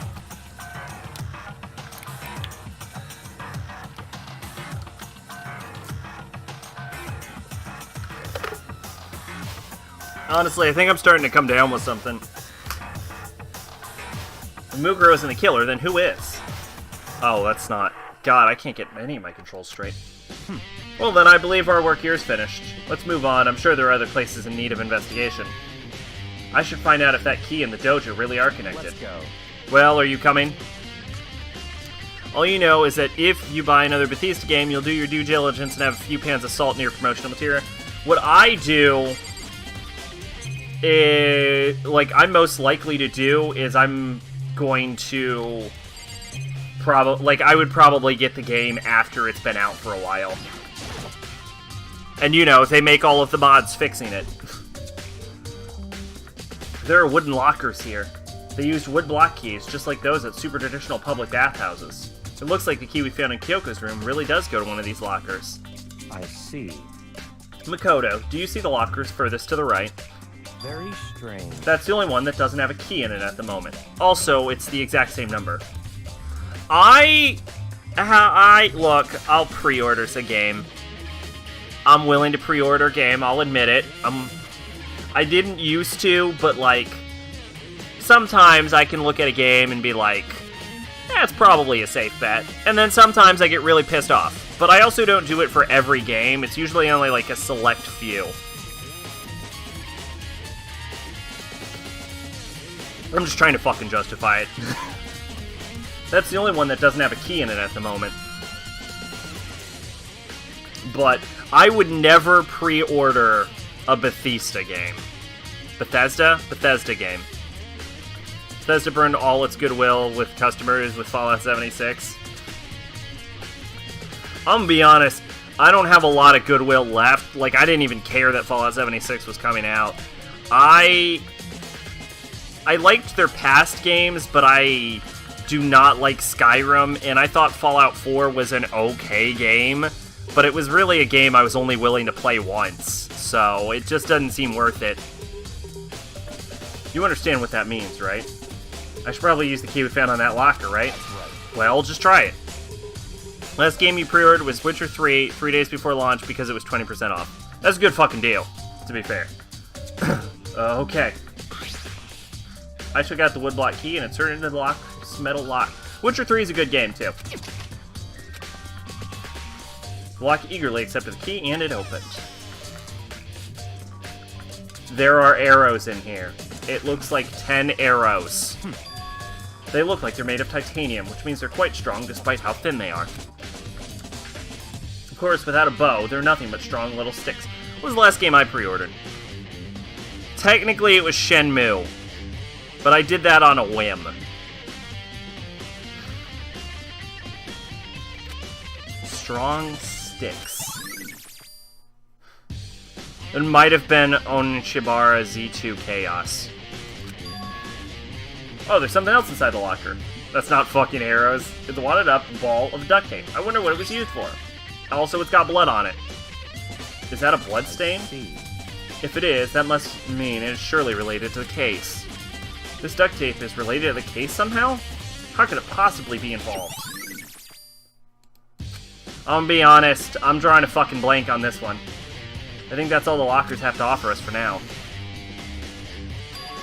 Is something wrong? Strange. It's very odd, don't you think? Yeah, I questioned it too. I imagine titanium would be a bit too heavy for an arrow. I also don't think it would bend right. Because arrows kind of bend when they fly through the air. I'm not sure it's a great choice for an arrow. Maybe for like an arrow head, but I don't think I'd want to make an entire arrow out of a solid metal.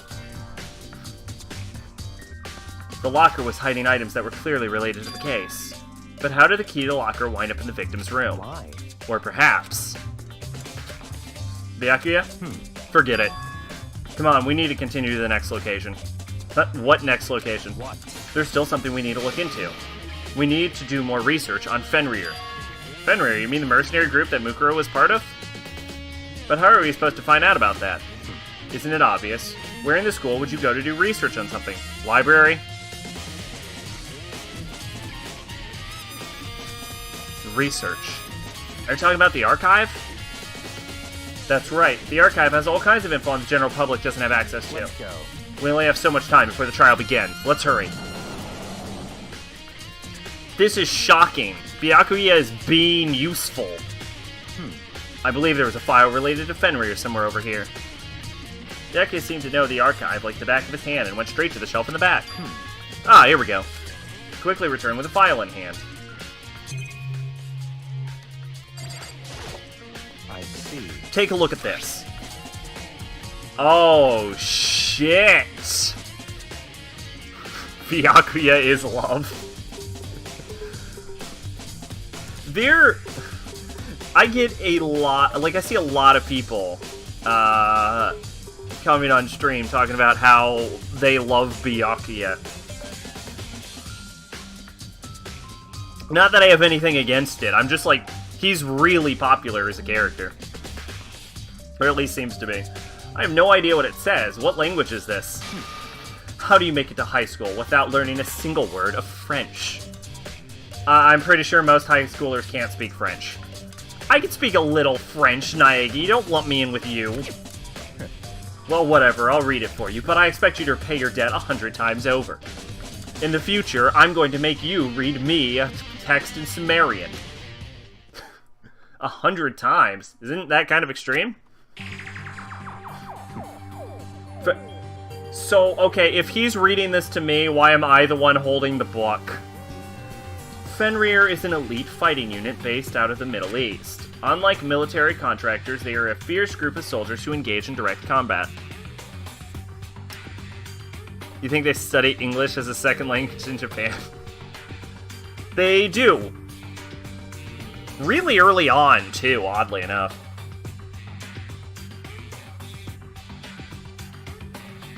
Spanish or English? Yeah, we had a choice between Spanish and French. And I think Portuguese was also an option. Unlike military tractors, they're a fierce group of soldiers who engage in direct combat. They claim that a single member is equivalent to an entire company of regular soldiers.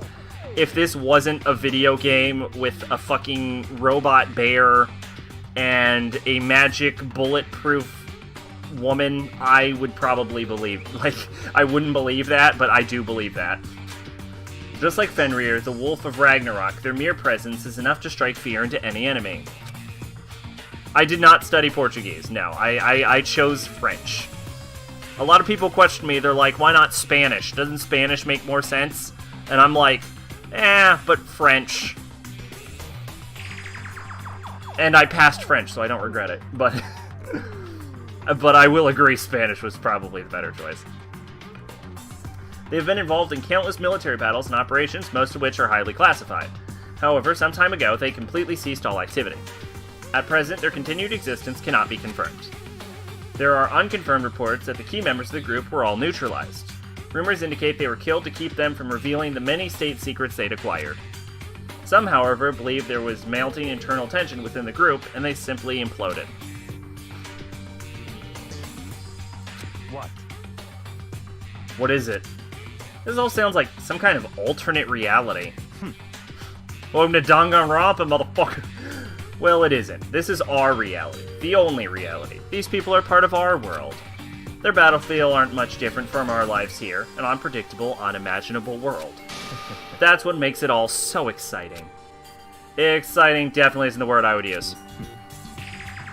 So, did anything jump out at you? This may be your last opportunity to learn about Fenrir. Now that you mention it, the report said something about where the name Fenrir comes from, right? That's right, it is Fenrir, the Wolf of Ragnarok. Speaking of which, would you like to know something interesting related to that? To show that they're a member of the team, each soldier that joins the squad would get a tattoo representing Fenrir somewhere on their body. What? They got a tattoo with Fenrir. Could that mean? Mikuro Ikusaba's profile has been updated in the Truth Bullet section. So that is straight up probably the corpse of Mikuro Ikusaba. You kind of taught your English teacher, woman wasn't really good. We have that problem over here too. Time is utterly silent, and yet it constantly assaults us organisms, the earth, natural phenomena. It damages us little by little until the end. You should really think about that. I have, actually, believe it or not. That is why I created a goddess that was both a goddess of poison and time. Anyway, it's time to begin the class trial. So, please meet up in the usual spot. You're really good at it for self-taught. See you later. Then the time has come. All we can do now is try and uncover the truth during the class trial. That's right. It would seem that way. Let's go. Okay, so, normally this is where we would stop, but here's the problem. We haven't been going long enough, so I guess we're doing the class trial this stream.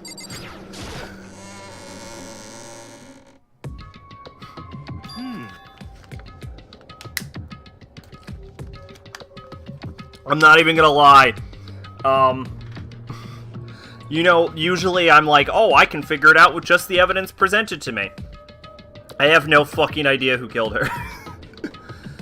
I mean, I know, only because I saw the anime, but if I was just using the clues provided to me, I would have no fucking idea. Whoa, Byakuya and Makoto showed up together. Where the heck have you two been? You just disappeared without a word. We were investigating, of course. How could you not figure that out by this point? Makoto ranked high enough for you guys to go off together? Just the two of you?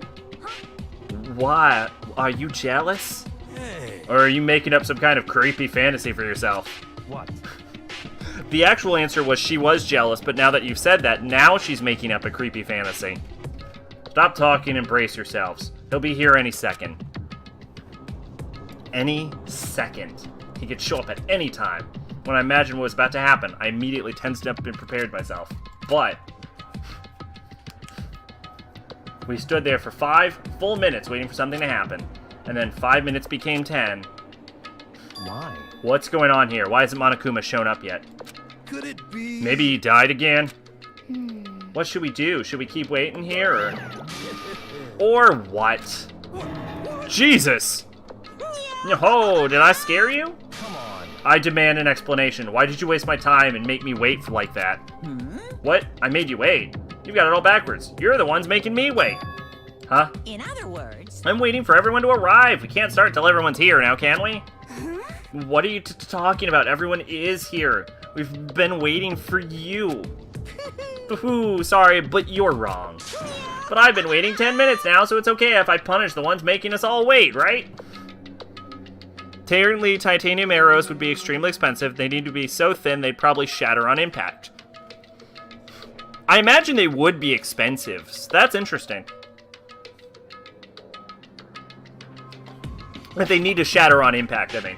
Like, they'd have to be that thin. It did mention that they were pretty thin, but I'm honestly just gonna chop it up as a stupid fucking video game idea.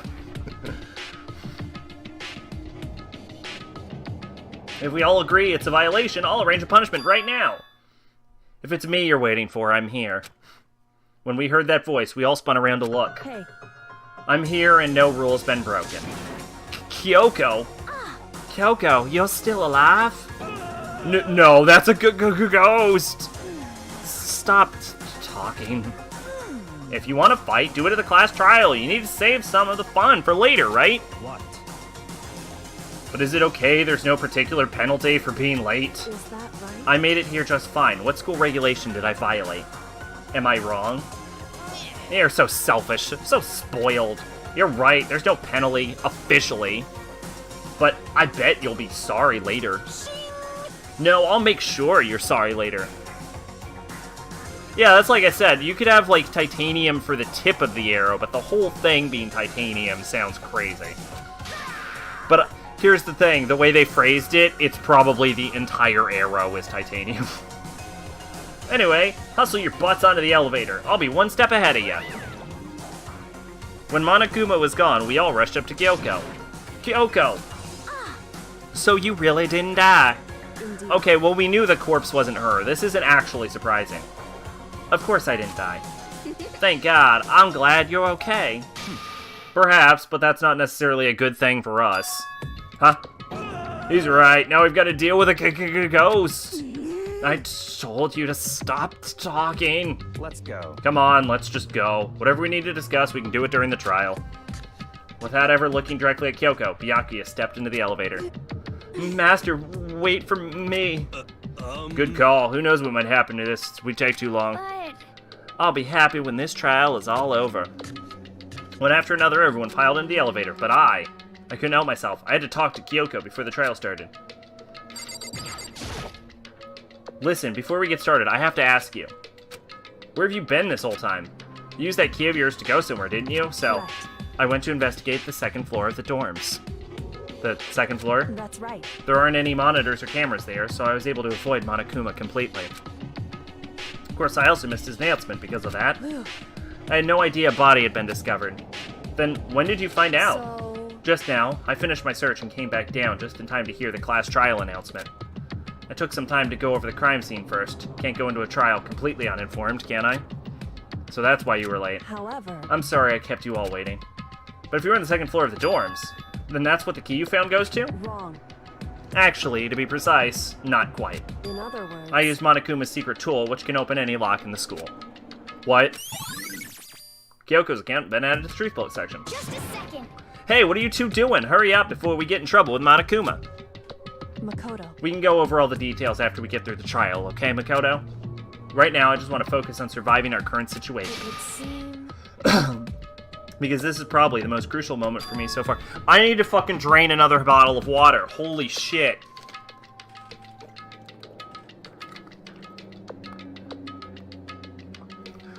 Oh my god.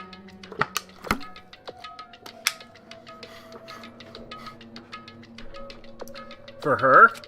That's a strange way to put it. The class trial is important for everyone, right? So why would she say it's a crucial moment for her? Goodbye. Well, if that's all. Seemingly unconcerned, Kyoko made her way to the elevator. I'm just overthinking what she said, right? Being the last one, I stepped into the elevator.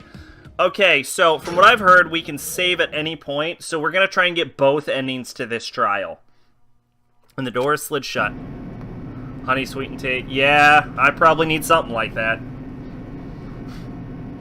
This time, the clunking was loud enough to hurt my ears, and the dread began to consume me once again. I can't imagine ever getting used to the mental pressure that comes with preparing for an execution. In that dusky darkness, nobody said a word. We all just stood there, silent and still. After an immeasurable period of time, the doors opened without warning.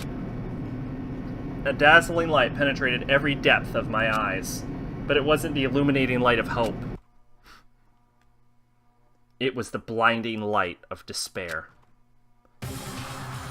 Now, the plus side to this is that I don't have to talk nearly as much during a class trial. So, I've been waiting for this. I feel like it's been... Has this entire room been redecorated? I feel like it's been forever since we got together like this. The time for pointless jokes and jabs has passed. Let's get on with the show. And so the curtain opened for the 5th time. A deadly judgment, a deadly deception, a deadly betrayal, a deadly riddle, a deadly defense, a deadly fate, a deadly class trial. Save the data. Hell yeah, we gonna save that data. We're gonna save it so fucking hard, you're gonna look at it and be like, damn, you saved it a little too hard. Alright, let's go over our clues. And by clues, I mean I have no fucking idea how to do this. Alright, Monokuma file number 5. Due to the explosion, the victim's identity is unknown. They were, however, dead before the blast. The victim had been stabbed a single time with a knife, which went completely through the body. Again, I want to point out, a human should not be able to do that. Or at least, noodle-armed Makoto should not be able to put a fucking knife through a person like that. They had also been stuck in the head with an object about as thick as a metal pipe. The body was covered with other wounds, but these were at least several days old. Exploded body analysis. The explosion has burnt the upper half of the body beyond recognition. The upper half of the body remained on fire and had to be extinguished. Because of this, the upper half was soaking wet, while the bottom remained dry. Fake nails. The body was wearing notably long fake nails. Tattoo on the right hand. The body had a tattoo of a dog on the right hand.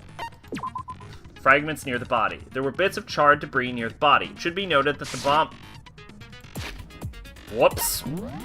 I don't even know what I hit for that to happen. It should be noted that the bomb, which had been removed from Monokuma in the gym, had disappeared. Sprinklers. The sprinklers are programmed to come on every morning at 7:30, and this time is impossible to change. As such, it can be assumed that if the body had been in the garden before 7:30, it would have gotten wet.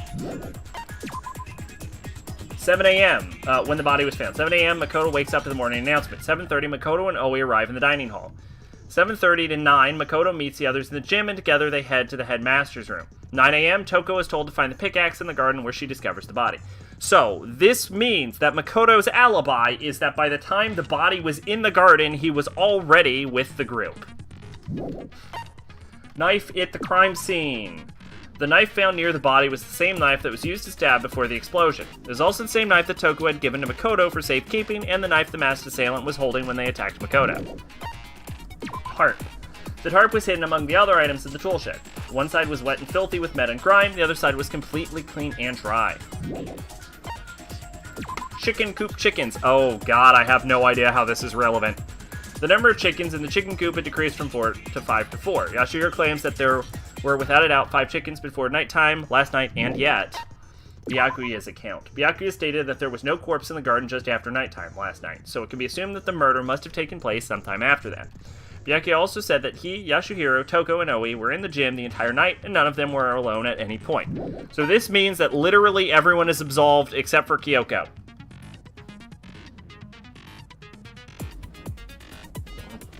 Unless people were working together again.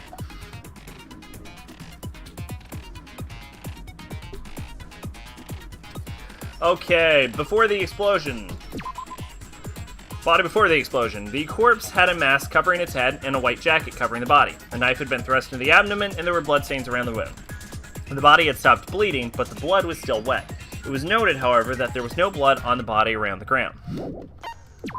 Mukuro Ikusaba, female known as the Ultimate Soldier. She became obsessed with the military from a young age. She disappeared while on vacation in Europe and reappeared in Japan 3 years later. That's fine, I'm just reading out the clues. Apparently, every member of Fenrir gets a tattoo somewhere on their body to represent their membership in the group. Monokuma's account. Apparently, the killing game began with 16 participants, all students. It is assumed that Mukuro Ikusaba was the 16th student. Monokuma also revealed that the reason Kyoko wears gloves is to hide something she doesn't want anyone to see. Wood block key. This wood block decoration was found in Kyoko's room. It looks like it's actually the key to one of the lockers in the dojo. Titanium arrows. A set of titanium arrows was found in the dojo locker. There appear to be 10 in total. Bloody duct tape. Along with the arrows, there was wadded up ball of duct tape in the locker. The duct tape had traces of blood on it. It is assumed that this is related to the case, but nobody can imagine how. Kyoko's account. Kyoko used Monokuma's secret tool, which grants access to any room in the school, to sneak into the second floor of the dorms. This area seems to have no monitors or security cameras. Okay, there is a possibility I have thought of, but I don't know how accurate it is.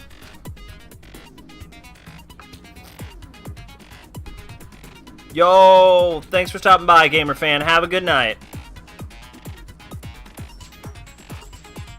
Memories float back. Kyoko is gone, and a mysterious masked body appears.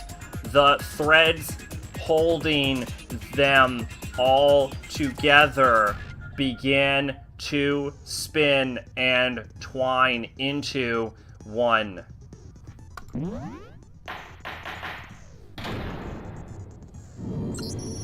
Let's begin with a basic explanation of the class trial. So, your votes will determine the results. If you can figure out who done it, then only they will receive punishment. But if you pick the wrong one, then I'll punish everyone besides the blackened, and the one that deceived everyone else will graduate. Okay, well, I'll leave the rest up to you. Well then, let's discuss the specifics of the victim. First, we need to clarify who exactly the unidentified victim is. Mukuro Ikusaba. It's Kyoko. There's no other explanation. Oh my god, hero. But Kyoko's standing right there. No, that's a ghost. Jesus Christ, hero. But she has legs and stuff. Well, that's just because she's like the latest evolution in ghost technology. Hero, shut up. There's a limit to how much ridiculousness I can tolerate. Okay. So I just have to prove that the corpse isn't Kyoko, right? Then let's compare Kyoko's traits to the traits of the dead body. Her traits? Why are we actually humoring this ghost idea? One important trait of Kyoko that proves the body doesn't belong to her. Her gloves? I got it! I'm talking about her gloves. They'll give us some insight into the mystery. I'm sure of it. In that case, I think it would be helpful if someone explained why she actually wears those gloves. And would you happen to know the answer? In fact, Monokuma told me. Apparently you have scars on your hands you don't want anyone to see. Oh, you know, now that I think about it, the corpse wasn't wearing any gloves, right? They probably just got burnt up in the explosion. I'm not convinced. The ghost is just trying to fool us all. Why are we humoring this? There's no way that corpse was Kyoko, but if I can't prove why, we're gonna be stuck here on this ghost idea forever, and the case won't move forward, so I don't have any choice but to. Why are we humoring this? Oh my god, why are we humoring this? That Kyoko there is just a ghost. Impossible. Okay, then prove it. Prove she's not a ghost. The dead body wasn't wearing gloves. They got burnt up in the explosion. Then she was wearing gloves before the explosion. Well, yeah, she must have been wearing gloves. Because that corpse is absolutely Kyoko. This entire discussion is idiotic. Thank you, Byakuya. What the fuck? I know that body isn't Kyoko's, and I know I can prove it. Kyoko! Okay, then prove it. The dead body. What? They got burnt up. Then she was wearing. Well, yeah, she must have been wearing... Shut up, hero. Jeez, man. I can't believe this is a thing I have to prove. There's no way the corpse was wearing gloves. Whoever it was, they were wearing fake nails, remember? I imagine trying to wear gloves over nails like that would have been a pretty big pain. Besides, Kyoko wears gloves to hide her hands, right? It'd be pretty weird for someone who's self-conscious about their hands to wear fake nails. Don't you think? Jeez, man, you don't know women, huh? They're complicated like that. Oh my god. Everyone doesn't know women. It's you.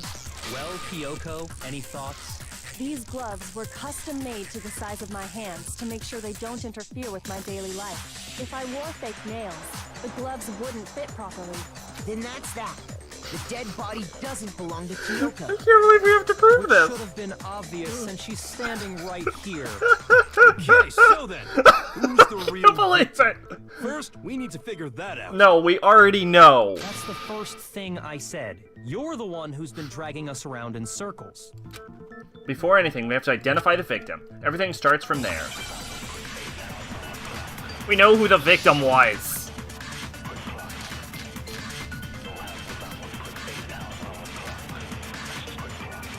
If Kyoko really is still alive, then who died?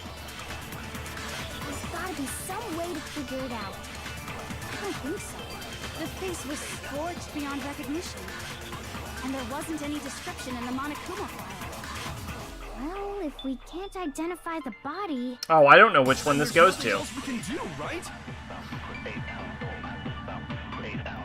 And the one thing that can tell us was on the victim's own body. If Kyoko really is... Then who died? There's gotta be some... I don't think so. The face was scorched beyond... And there wasn't any description. Well, if we can't Is it this? identify It's that. No, that's wrong.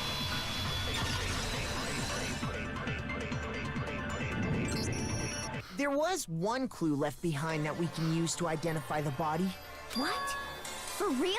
If you're lying, you'll die a cruel and unusual death. Cruel and unusual death. This I gotta see. Why do you want to see that? She's just being stupid.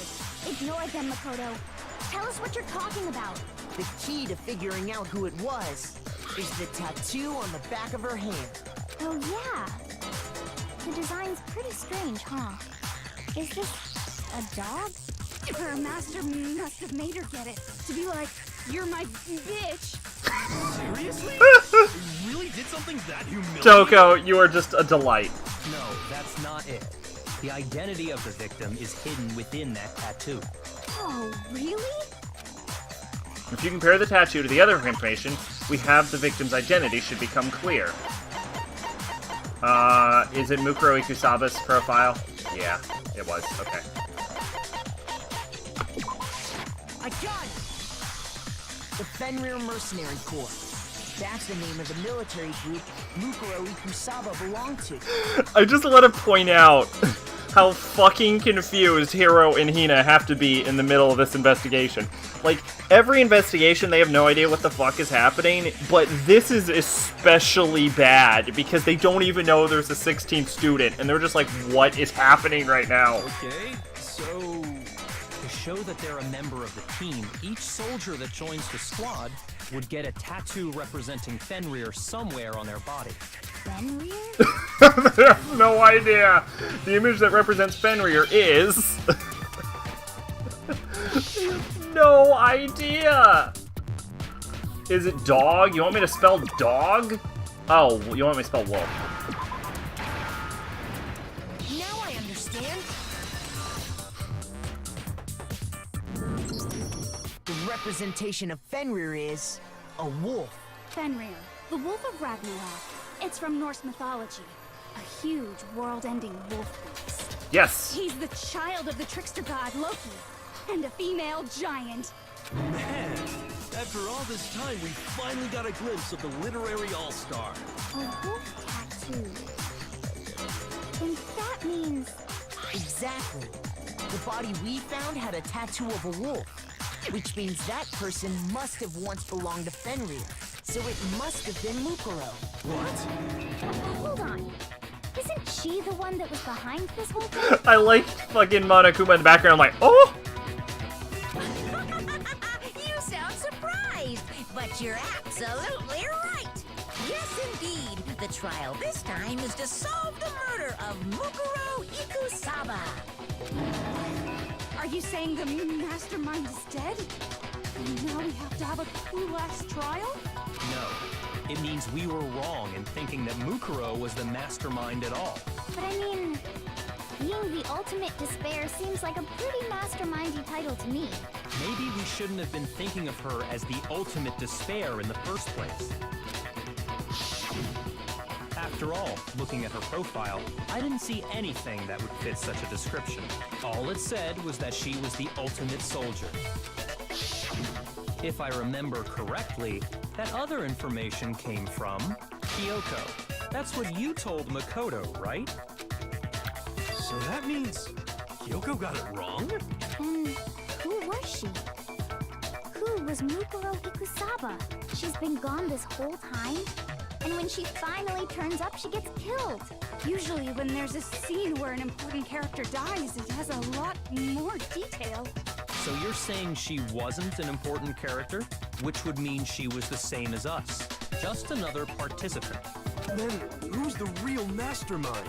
It must have been the Hope's Peak Academy headmaster after all. No, the headmaster has nothing to do with it. But how can we trust that? We already know your information about Mukuro was wrong. My information was not wrong. Okay. We're in the middle of a trial right now. Figuring out who killed Mukuro is first and foremost.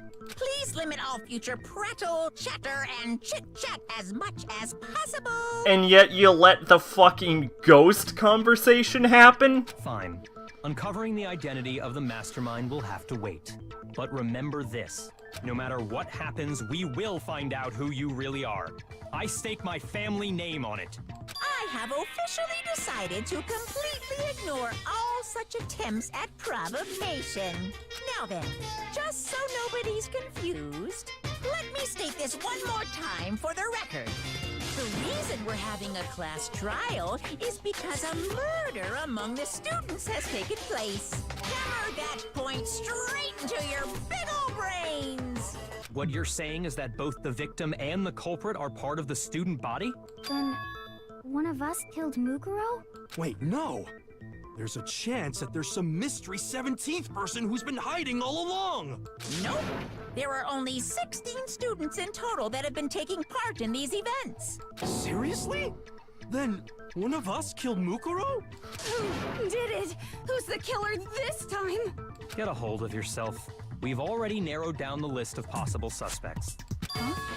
I'm sure you realize who I'm talking about, right, Makoto? Who the evidence points to? Based on what we know, there can only be two suspects. Makoto and Kyoko. I got it! You've narrowed it down to Kyoko. But I can actually prove it wasn't me. Why do you say that? Allow me to explain. Just after nighttime last night, I went to the garden, so I can confirm that at that point, there was no dead body there. So, the murder must have taken place after I left the garden. However, Hiro, Toko, Hina, and I were in the gym the entire time. The gym? That's right. The four of us were there trying to dismantle Monokuma. The whole time, we were very careful not to go anywhere alone. We even went to the bathroom in pairs. All of which is to say, the four of us all have alibis. The only ones without alibis Are me and Makoto. That's why you're able to narrow down the list of suspects. exactly so. So the only suspects are now me and Kyoko. Damn it, I can't let this stand. Somehow I have to clear my name. I have something I'd like to say regarding the whole alibi thing.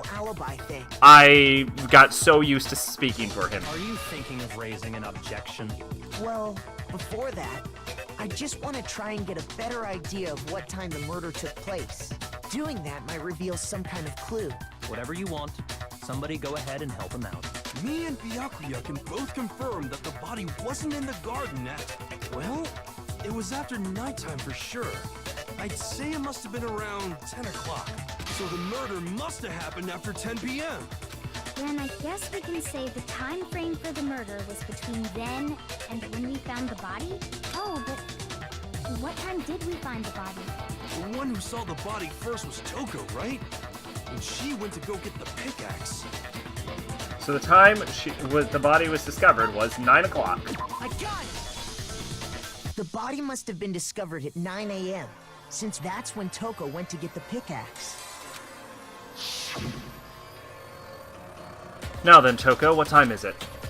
Well, when we left the gym, it was just before 9 o'clock, so it's probably 9 on the dot now. Okay, go get the pickaxe and be back here by 9:01. He's right. It had to be around then. So we can be totally sure the murder happened sometime between 10 at night and 9 in the morning. For me, I was already asleep before nighttime hit, so I don't have an alibi after 10 o'clock. But I'm sure I met up with everyone else before 9 this morning. We ran into each other in the dining hall, right? That was around... Oh yeah! Right around 7:30.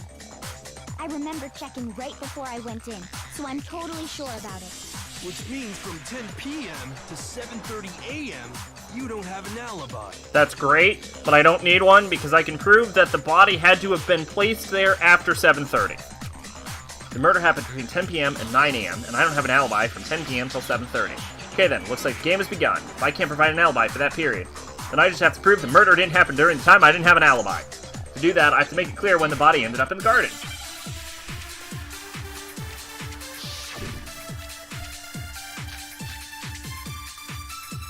Sprinklers? Probably sprinklers, right? We've established a time frame for the murder.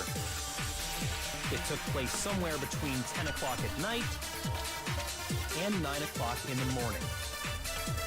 Yep, and Makoto doesn't have an alibi for most of that time. Yeah, from 10 o'clock to 7:30. That's more than enough time to commit murder, I should think. So Makoto, if you have any objections, now would be the time.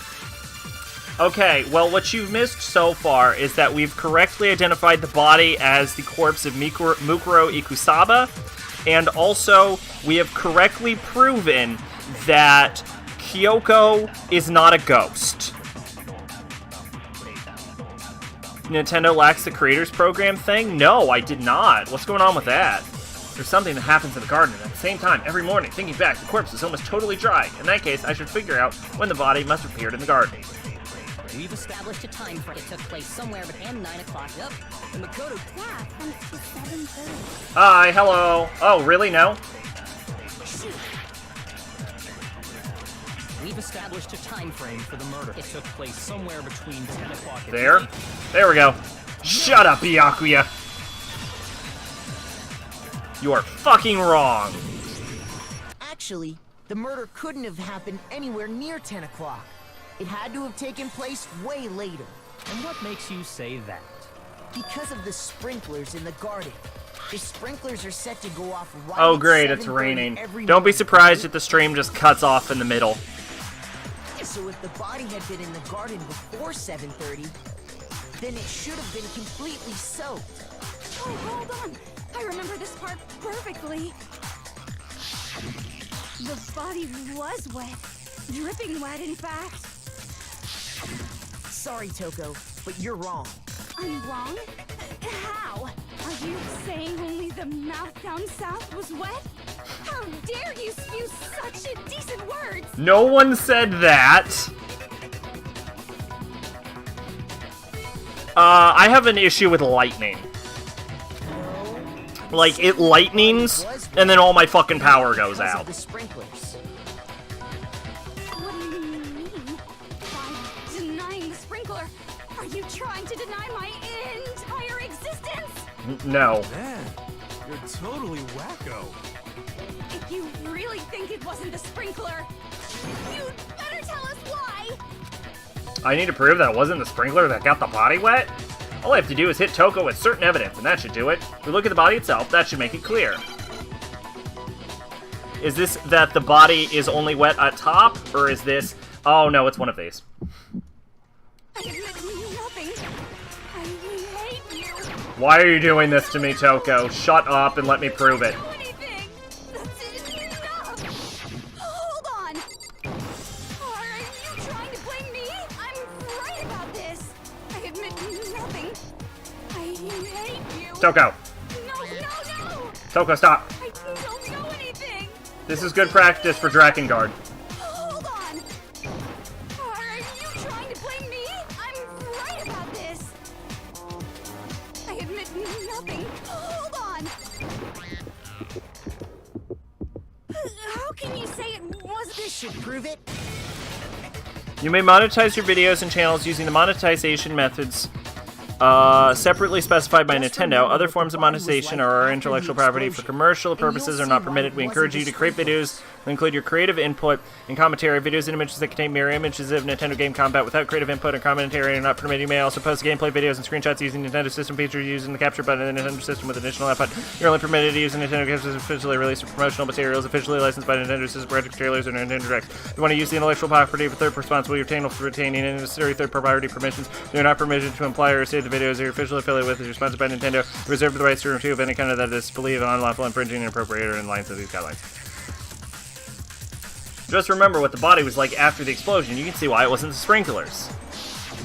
The top half of the body was wet, yes, but the bottom half was completely dry.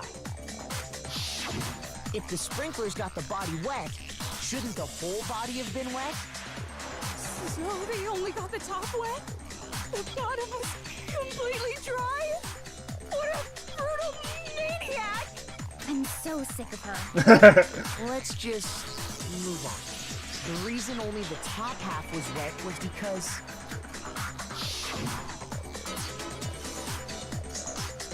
while the body was still on fire, I doused it with water. But only the part on fire, the top half.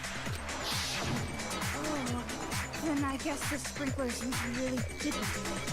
So if the sprinklers didn't get the body wet, then the murder must have taken place sometime after the sprinklers turned on at 7:30 in the morning. Which means she must have been killed sometime between then and when the body was discovered at 9. But Makoto's alibi was only missing from 10 o'clock last night to 7:30 this morning, right? So there's no way Makoto could have done it. I guess you had an alibi after all. Good for you. Thank you. In which case, the only one left without an alibi is Kyoko. Kyoko is the only one without an alibi, which would mean that Makuro's killer is... No, I refuse to believe it. Kyoko murdered someone? That's... I'd just like to say one thing. If you vote for me, and I die here, the mystery of this school will stay hidden forever. Which is why I can't let that happen. Huh? So are you saying you're not the culprit? Of course I'm not. I have no reason to kill anyone. This is a trap the mastermind has laid for us. A trap?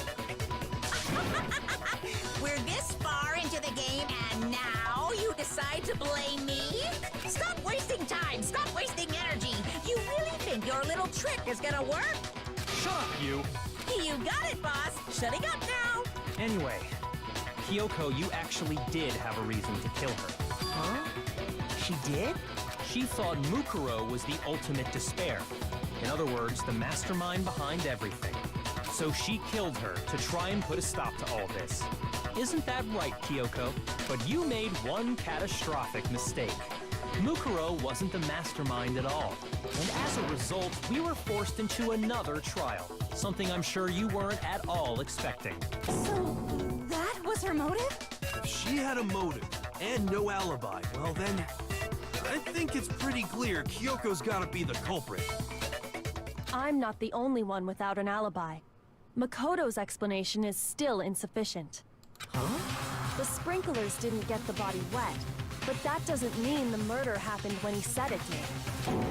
What are you... Because you see, there is a way the body could have avoided getting wet. Interesting. The tarp. I'm listening. All it would take is covering the body with a certain something to keep it from getting wet. A certain something that the scene was used to cover the body. Could it have been? The tarp. I got it! You're talking about the tarp, aren't you? You catch on quick. You're right. All you'd have to do is cover the body with the tarp. and that'd take care of the water. But the problem with that is, when would I have taken the tarp off the body? In fact, that's exactly what the killer did. The dirt pattern on the tarp can attest to that. Only one side of the tarp got dirty, because that's the side that got covered in water. The side that faced down over the body, meanwhile, kept perfectly clean. This proves that the killer used the tarp to keep the body from getting soaked. But why would they go to all that effort just to keep the body from getting wet? And how would I have taken the tarp off? The only one that could have done that would have been Toko. Most likely so they could cloud the issue of when the murder actually took place. In other words, to create an excuse exactly like the one Makoto just gave us. Why would Kyoko say that? Why would she want me to make me look like the killer? No, I can't think about that right now. That tarp. If we use the way Kyoko said, the tarp must have touched the body, right? But the body... Wait. Something's not right. And what might that be? I can't worry about Kyoko's motivations. If I don't do something, everyone's gonna think I'm the killer. I have to refute what Kyoko said.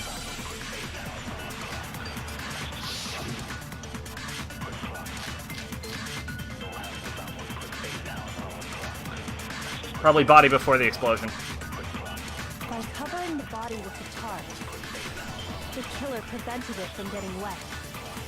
So the reason the tarp was only dirty on one side was because the sprinkler got that side wet. But the underside of the tarp, it was totally spotless, right? It's because that side was protected from the water. Since it was facing down toward the body, of course it didn't get dirty. Fuck. You're the only one that doesn't like the banister rendered? I have not been paying attention to the banister, if I'm being honest. I remember the blood on the body hadn't dried yet. Byaku even warned us not to touch it to avoid getting any blood on us. By covering the body with the tarp, I will say, in this game's defense, this is a port of a PSP game. So the reason the tarp was only dirty on one side Was the spring, but the underside, it was totally because that side was protected. Since it was facing down toward the body, of course it didn't get dirty. No. Shut up, hero. Flash Kyoko. Actually, one side being clean is pretty strange if you think about it. Because the blood wasn't dry before the body got blown up, right? Byakuya said Oh my god, himself, it's chicken blood. not to touch it, or you might get some on you. Reboot? If you put a tarp on a body in that state, it absolutely would have gotten blood on it. Well, maybe the culprit washed it, so nobody would know they'd used it. If they had, they would have washed both sides. Thus washing the one side wouldn't hide anything. Oh, yeah, true. more than that, what if the very blood we saw on the body was meant as a kind of camouflage? Yeah, okay, that's what I thought you were talking about. I never watched that. The blood was camouflage? After the killer used the tarp to avoid the sprinklers. I feel like she did that knowing I would have figured out a way against it, and she just used this to destroy everyone's alibi. They then covered the body in blood that didn't belong to the victim. You mean someone else's blood? Where would they get something like that? Chicken. I know! They could have grabbed some of the blood packs from the nurse's office. That's what Hifumi did, right? When he pretended to be dead? No, that's not what happened this time. The killer got the blood from right there in the garden. They got the blood from right there in the garden, which must mean... I got it! chickens! Could it have been chicken blood? What? Chicken blood? When I checked the chicken coop before the murder, Whoops. but after the murder, there were only 4. So, you're saying someone killed a chicken and then covered the body with its blood? Man, that's messed up. Killing a living thing just to do something like that is awful. They should have at least eaten it. I wonder if the killer had to get the blood from a scene so they wouldn't be spotted walking around. Anyway, there's no denying that a chicken went missing, which provides a basis for my theory. Perhaps, but even so, there's one thing that still doesn't make sense. You said the culprit used the tarp to avoid the water and then covered the body in blood, right? But if that's the case, then the blood should have soaked into the ground around the body. But that's not what we saw. Only the victim's clothing had blood on it. The ground was completely clean. I have to agree, that certainly is strange. Maybe they didn't apply the blood at the scene. Maybe they covered the coat in blood beforehand. They covered it beforehand? When you discovered the body, was it wearing the coat like you normally would? I think so. No. No. The head was through the neck hole, but the arms weren't in the sleeves. Then that settles it. Sorry, I'm having a tough time keeping up. What settles what? Here's what happened. The murder took place before the sprinklers went off, but the body didn't get wet because the killer covered it with the tarp. Then, later, at the same time the killer was gathering up the tarp, they pulled the coat over the body, the coat they'd already covered in blood. This series of cover-ups was meant to disguise the actual time. Yeah, but they didn't dress the corpse. They just tossed a coat on its face, or on its body. They wanted us to think the murder happened sometime after the sprinklers had gone off, at 7:30. If that's actually what took place, it certainly becomes possible that the murder happened earlier. But to pull all that off, wouldn't they have had to go back to the garden after the sprinklers turned off? Thank you. That actually wouldn't have been all that difficult. Huh? They already had the coat ready, so they just had to grab the tarp and pull the coat over the body. They'd be done in no time. Maybe. But still. Hina, after you met up with Makoto in the dining hall, did you two stay together from that point on? Oh no. I headed off to the gym, and Makoto didn't show up till later. You Fuck. had plenty of time to spare, wouldn't you say? That's not... Don't bother saying it's not possible. I must admit, Kyoko's reasoning is sound. Makoto's alibi is inadequate.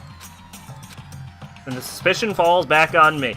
I like how this somehow doesn't just put it back on both of us. But why? Why is Kyoko trying to entrap me? I don't understand. This guy's dead body's been added to the true section. Well then, it looks like we're back to square one.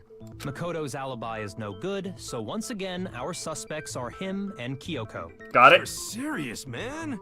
Which one of them did it? Hey, why don't we let luck decide? Let's flip a coin. Well, let's not bet 50-50 everyone's odds. lives on a 50-50 coin toss, hero. Oh! See? Pretty good idea, right? No, not that. I just remembered something super serious. Well, don't just stand there. Out with it. You know that knife we found all black and... Fuck. It's one we found stuck in the body before. Oh, it was fuck. flooded, right? According to the Monokuma file, the knife went all the way through, from front to back. So, what about it? I'm pretty sure I'd seen that knife somewhere before. No, you didn't. That's what I thought when I first saw it. I just remembered. No, you didn't. Listen, more important, now that we have the knife, what are we gonna do with it? We can't let Chobo keep it, that's for sure. We don't know what she might do. I don't want it anyway. So what to do? Why don't you hang on to it, Makoto? Huh? Me? It's the knife we gave to Makoto? No, it isn't. You don't seem surprised. You must have noticed earlier. Yeah, I noticed, yeah. Then why did you hide that fact? Because it's really fucking suspicious. It's not that I hid it. It's just... I couldn't be sure of what actually happened last night. I thought maybe I really did kill her. Suspicious. Very suspicious indeed. The knife we found stuck in the body came from Makoto. Now I'm totally convinced he did it. 12,000% convinced. Considering everything up till now, I should be able to make it clear. I have to prove that I didn't murder anyone. I'm not the killer. That's gonna be really, really hard at this point.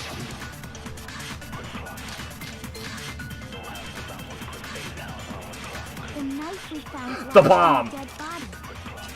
It's the same one we gave to Makoto. It really is, isn't it? I was afraid of that. If he did have that knife before, then that seals it. Makoto did it. Just because I had the knife once, that automatically makes me the killer? Well, getting stabbed is what killed her, right? So there's no question. You took that knife of yours and killed her with it. What a horrible man you are, Makoto.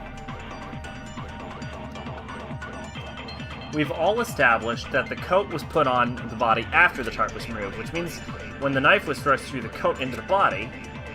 The knife we found lodged in the dead body. It's the same one we gave to... It really is, isn't it? If he did have that seals it. Just because I had that automatically... Well, getting stabbed is what killed... No, we don't know that. Shut up, Hero. I have got to go real quick. I will be right back in like 5 seconds. Wait, I won't even put hold on. the stream still going message on because it'll be obvious.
Whew.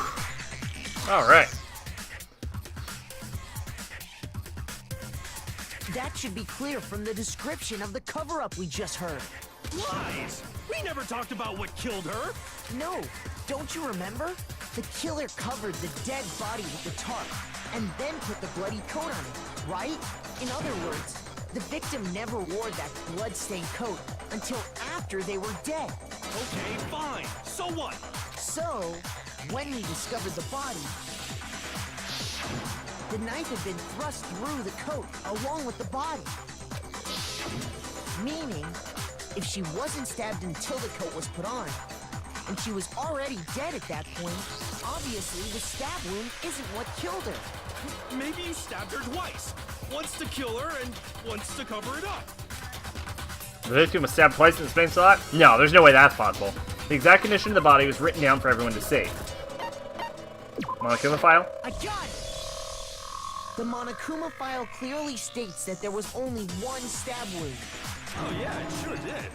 Totally forgot about that. And the knife was just another piece of camouflage set up by the true killer. Clearly, I framed myself. They probably stabbed her to draw attention away from what actually killed her. Exploding the body afterward was probably meant to do the same thing. The explosion severely damaged the body, making it impossible to know what really killed her. It was all the killer's attempt to destroy all evidence of their crime. So they wanted us to notice the stab wound and then detonated the body afterward. They meant for us to latch onto the knife as the cause of death, then destroy any evidence proving otherwise. Oh, hey, I have a question. It kinda goes back to the beginning, but what's the deal with that explosion anyway? Why'd the body just blow up all of a sudden like that? If you bothered to put that lump of gray matter between your ears to use, you'd know the answer. Well, if you're so smart, just tell me. I'll tell you. I bet some unknown quantum particle causing atomic level spontaneous combustion. Hero, I can't tell if you are the dumbest person in this fucking class or you're the smartest sometimes. I might be dumb, but even I'm not dumb enough to believe that. Go ahead, Makoto. Tell her or we won't make any headway on this. He really does trust Makoto. It's the Monokuma bomb, right?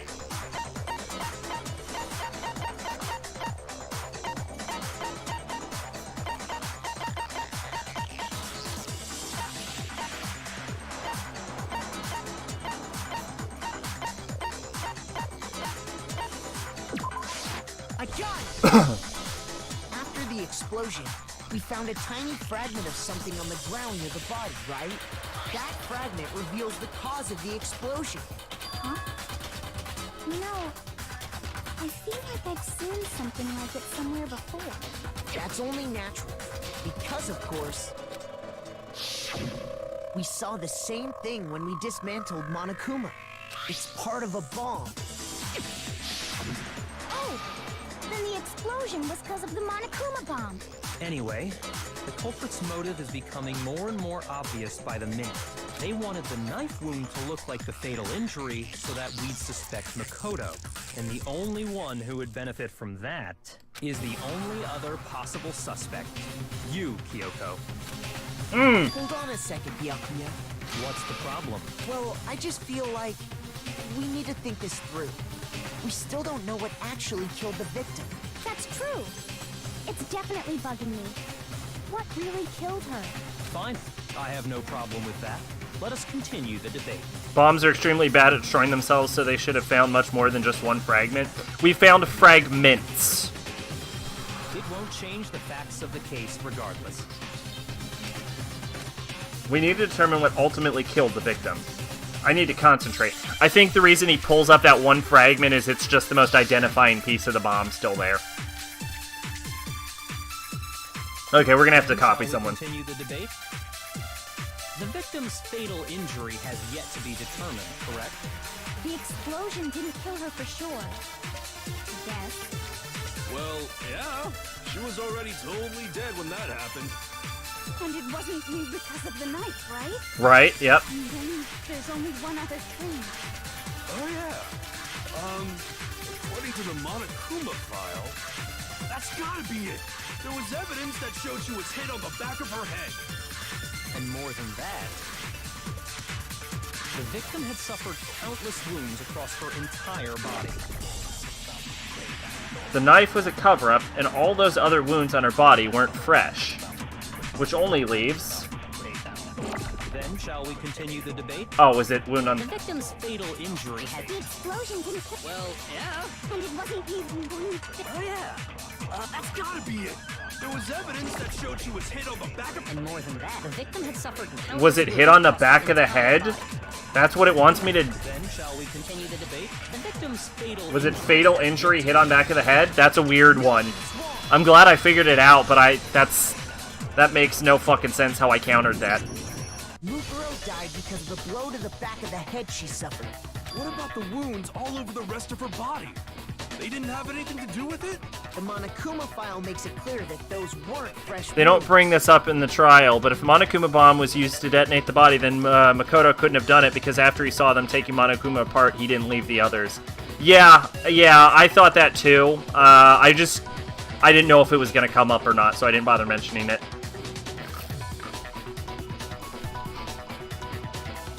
Oh yeah, good point. If they were old, I guess they don't really matter. It's also worth noting that the person who both discovered the body and the person who detonated the body was both Toko. So even though no one is blaming Toko, she is actually just as likely of a suspect at this point. Okay, then we're safe in assuming... Although we do know that Toko doesn't share memories between her two incarnations, but there's no reason she can't leave Jill a message. Or Jill can't leave her a message. weapon? The Monokuma file says she was hit with a blunt object, about as thick as a metal pipe. Oh, I bet it was the pickaxe. What was I saying? How is that even possible? If you hit someone with that, it'd cave their skull in completely. Well, maybe they held it the other way and hit her with the handle. That's a really weird way to hit someone with a pickaxe. No way! The balance would be all off. Oh, I said incarnations? Swing it with any kind of power. Yeah, that is a weird way to phrase it. I wouldn't mind testing it on you if you want. No thanks. I bet you just hit me with the metal end and call it an accident. I'd love to scoop out that nasty brain of yours, throw it on the ground, and spit on it. That's really weird, Toko. I feel the same way. Looks like we're on the same page this time. Seriously? We want to figure out what killed her, right? It just so happens we already know. We do? We already know? I knew we could count on you, Master. Toko would need to die to be able to reincarnate as other one. Well, incarnation doesn't necessarily imply that you've died, because you can have...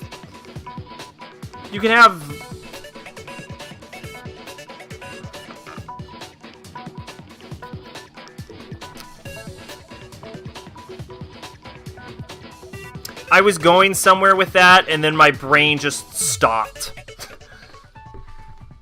Like deities can create additional forms as an incarnation, and titles can have other incarnations. So, I guess the implication would be that there could be another Genocide Jack. Anyway, I'm not arguing that it was just straight up wrong. Incarnation was definitely not the right word. We already know. I So what was it? don't need to read that. Go ahead and tell them, Makoto. Surely you've deduced the real murder weapon? No, I have not. Ooh, fuck. No, I don't know. I don't know. Never mind, I think I just figured it out. I got it! Mukuro was hit in the back of the head with something, and that's what killed her. And that something was the titanium arrow we found in the locker in the dojo. An arrow? That's what the culprit attacked Mukuro with? Indeed. There's no doubt about it. Are you sure? That sounds... kind of So that does confirm that the entire arrow is made of titanium, by the way. And that the arrow is as thick as a metal pipe. You have no right. I'm not back-talking anything. I'm just saying what I think. So it's a terrible arrow, is what I'm getting at. I don't blame Hina for doubting it, because there's one more thing about that weapon. One more secret.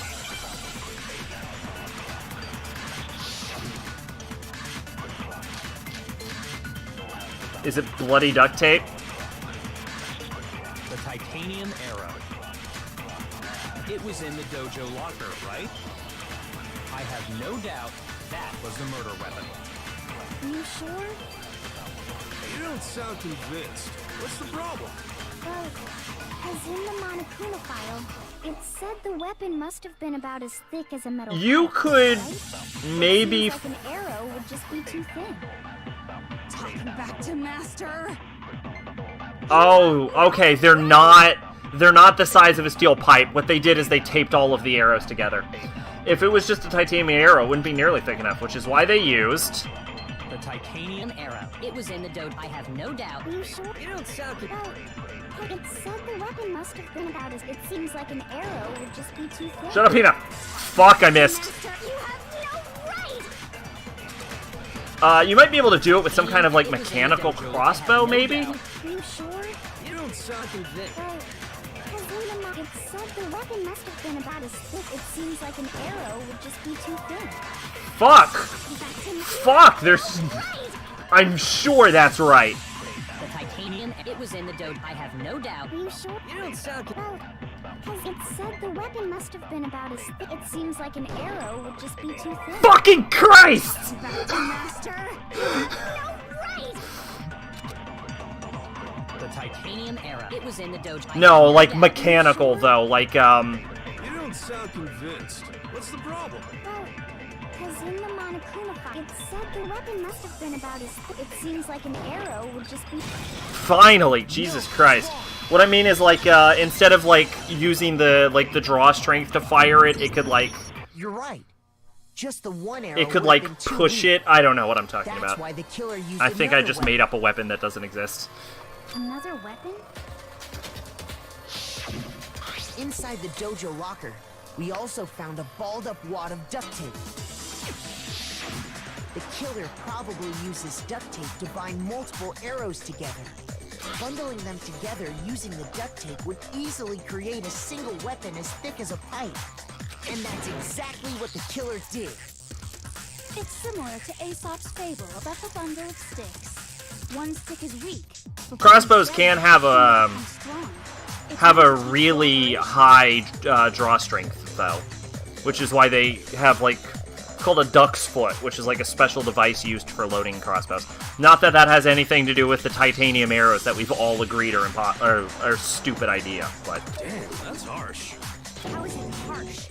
Are you even listening? I was not. Anyway, that explains the murder weapon. As for who the culprit is that stashed the weapon in the dojo locker, it was you, Kyoko.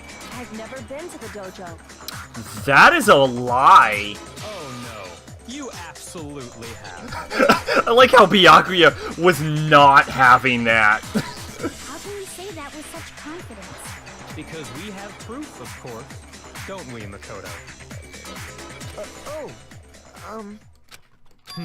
What's the matter?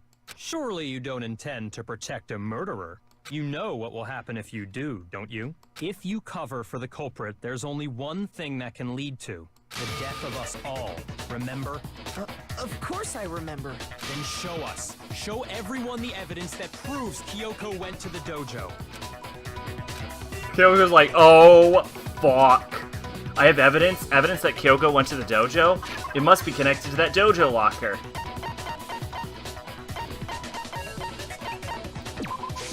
I got it!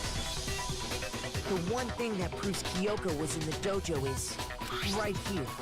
The key to the dojo locker. And how does that prove anything? Because I found it in your room. It was in my room? Actually, that proves she didn't do it. Because Kyoko didn't have the key to her room. Byakuya did. And the locker was locked with the duct tape and the arrows already in the locker. Don't bother trying to play dumb. That key is just the final piece of the puzzle. Your non-existent alibi, your clear motive, your attempts to frame Makoto for the crime. No, I have not thought of doing the Ace Attorney series. This all proves that you are the true culprit. You can't explain this away, so just give up. I just explained it away. Hold on a second. Not this again. You really are dead set on defending her, aren't you? No, it's not that I want to defend her. It's just, there's one more thing I need to ask her. Kyoko, I want you to tell me something. Because her room was locked. Last night, you were in my room, weren't you? Why? What were you doing there? That's what I And she need to gave Byakuya the key well before the murder. I was just protecting you. What? She was protecting me? Then does that mean she... Why? Do you want me to do the Ace Attorney? Like an Ace Attorney game?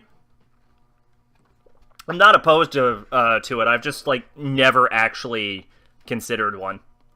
She knew I was being attacked? And she came to my rescue? Could that be when... Which would mean that Kyoko... She killed someone for me? That's enough. The time for idle chatter is over. A verdict is close at hand. Wait, I'm warning you. Don't make this mistake. Oh, okay. I'm not the killer. Yeah, I've never played one before either. I think most of them haven't even been localized. I knew you were stubborn, but this is just getting ridiculous. Really? But you should know better than anyone I didn't do it. Can you tell me I'm wrong? I should know. You should. What? Byakuya would know better than anyone. What does that mean? Oh shit, is she gonna point it out that she didn't have her own fucking room key? Those words you just spoke, what do you mean? Exactly what I said. I'm not the killer. You should understand that more than anyone here. Byakuya, what are you hiding? Master would never hide something from me. There's proof that you aren't the culprit. Is that what you're saying? You stated a theory earlier. You said Oh, there's only one that hasn't been localized? I didn't know that. and then left the locker key in my own room, correct? But I thought there was more than just one. really have done that? Huh. Wait, Kyoko gave her room key to Byakuya, right? Which would mean... Those words you just spoke, what do you mean? Exactly what I said. I'm not the killer. You should understand that more than anyone here. Byakuya, I'm not sure which one goes there. Master would never hide something from me. There's proof that you aren't the culprit. Is that what you're saying? You stated a theory earlier. You said I hid the evidence of my crime in the dojo locker, and then left the locker key in my own room, correct? But could I really have done that? Oh, is it left the locker in my own room? No. Those words you just spoke, what do you mean? I don't... Exactly what Here's the problem. I don't know which one goes where. You should understand that more. Byakuya, Master would Like, obviously, I just pointed out the problem. The culprit. Is that what you're But saying? this is one of those instances where I don't know which yellow text to use. You said I hid and then left the locker key in my own room, but could I really have done that? Those words you just spoke. Exactly what I said. I'm not the killer. You should understand that. Byakuya, Master would never. There's proof. Is it proof? And I don't even know why that was the right answer. I don't even know why. If I'm right, Kyoko wouldn't have been able to get into her room. Why not? Because she had given her room key to Byakuya. Yep. I see. So that's what you meant. But we don't know when the body was killed. It could have been... It could have been the day before... No, if the body was killed like 3 days ago, then it still could have been her. And if I But then it could have been anyone. Then obviously I had no way of getting in. Without my room key, I couldn't have possibly put the locker key in there myself. Am I wrong? It would appear not. Then you're finally starting to understand. No, that's not actually true. There is a clear contradiction in what Toko just said, an obvious lie, but this isn't like her. To try and save herself with such a desperate lie? Does she really feel that threatened? Because she's the killer? Or is it something else? Was there a deeper meaning hidden in what Kyoko said earlier? If you vote for me, and I did die here, the mystery of this school will stay hidden forever. Which is why I can't let that happen.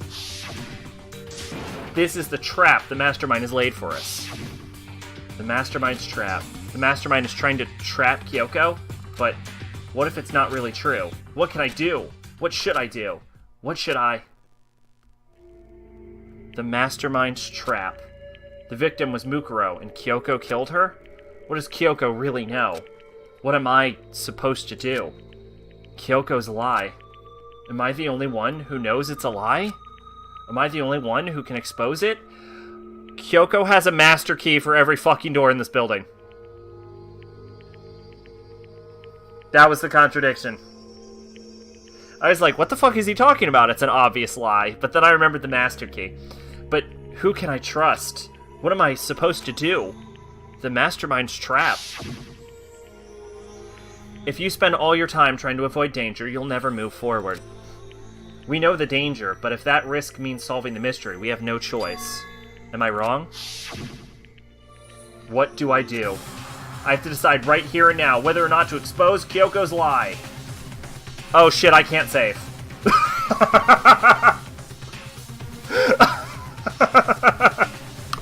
Run away! No, running away isn't going to solve anything. Pursue the lie! There was a lie hidden within Kyoko's statement just now. A lie? Meanwhile, Kyoko's like, God damn it, Makoto, shut up, please. Isn't that right, Kyoko? You said it. The burden of proof is on you. I'm gonna prove myself guilty, yeah. So let's hear it. Where's this lie, then? Kyoko is definitely lying, and it must be because there's some other deeper truth she wants to keep hidden.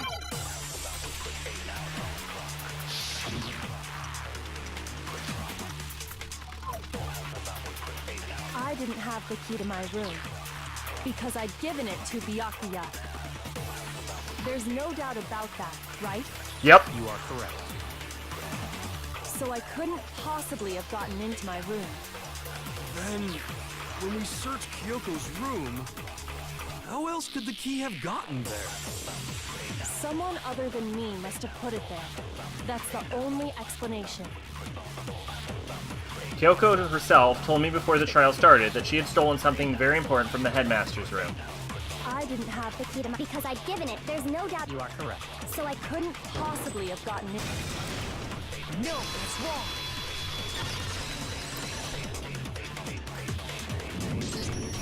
No. Kyoko could have gotten into her room. You said so yourself. Didn't you, Kyoko? Actually, to be precise, not quite. I used Monokuma's secret tool, which can open any lock in the school. What? Monokuma's secret tool? Kyoko stole it from the headmaster's room. It lets you get into any room in the school, which means she could have used it to get into her own room. Then I guess that's it. You're giving up just like that?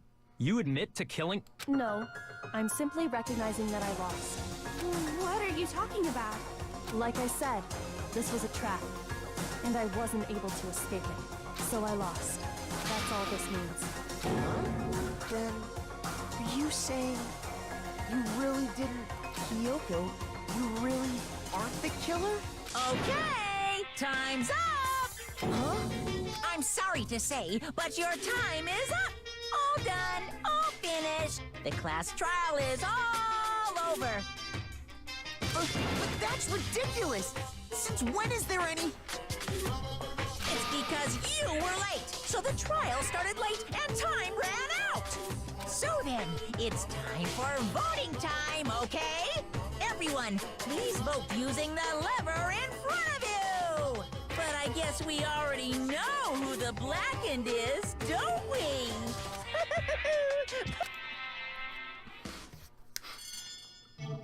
Alright. That's what everyone wanted, right?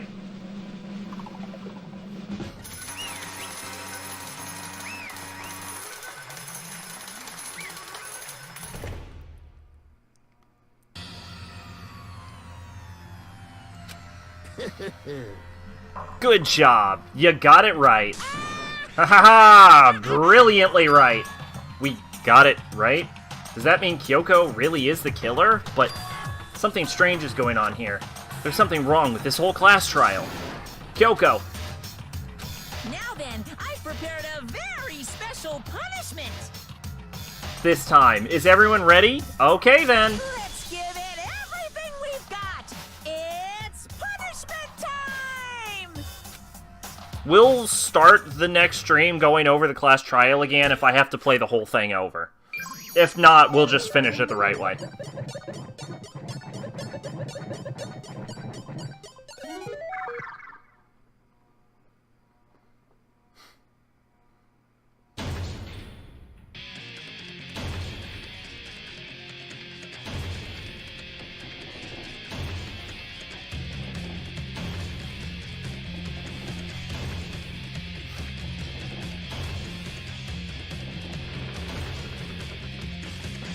You know, the most intimidating part of this, I think, is that it's going backward. So you never know while you're sitting in it.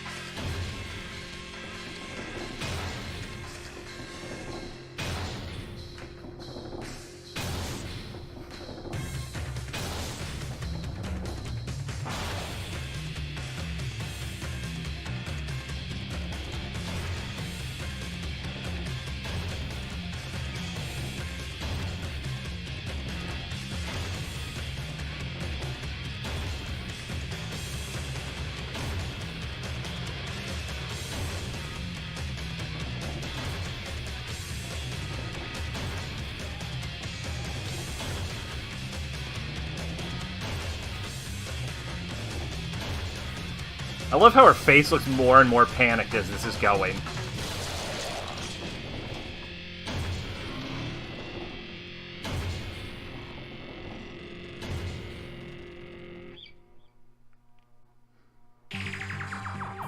And that's how the class trial of Mukuro Ikusaba came to an end.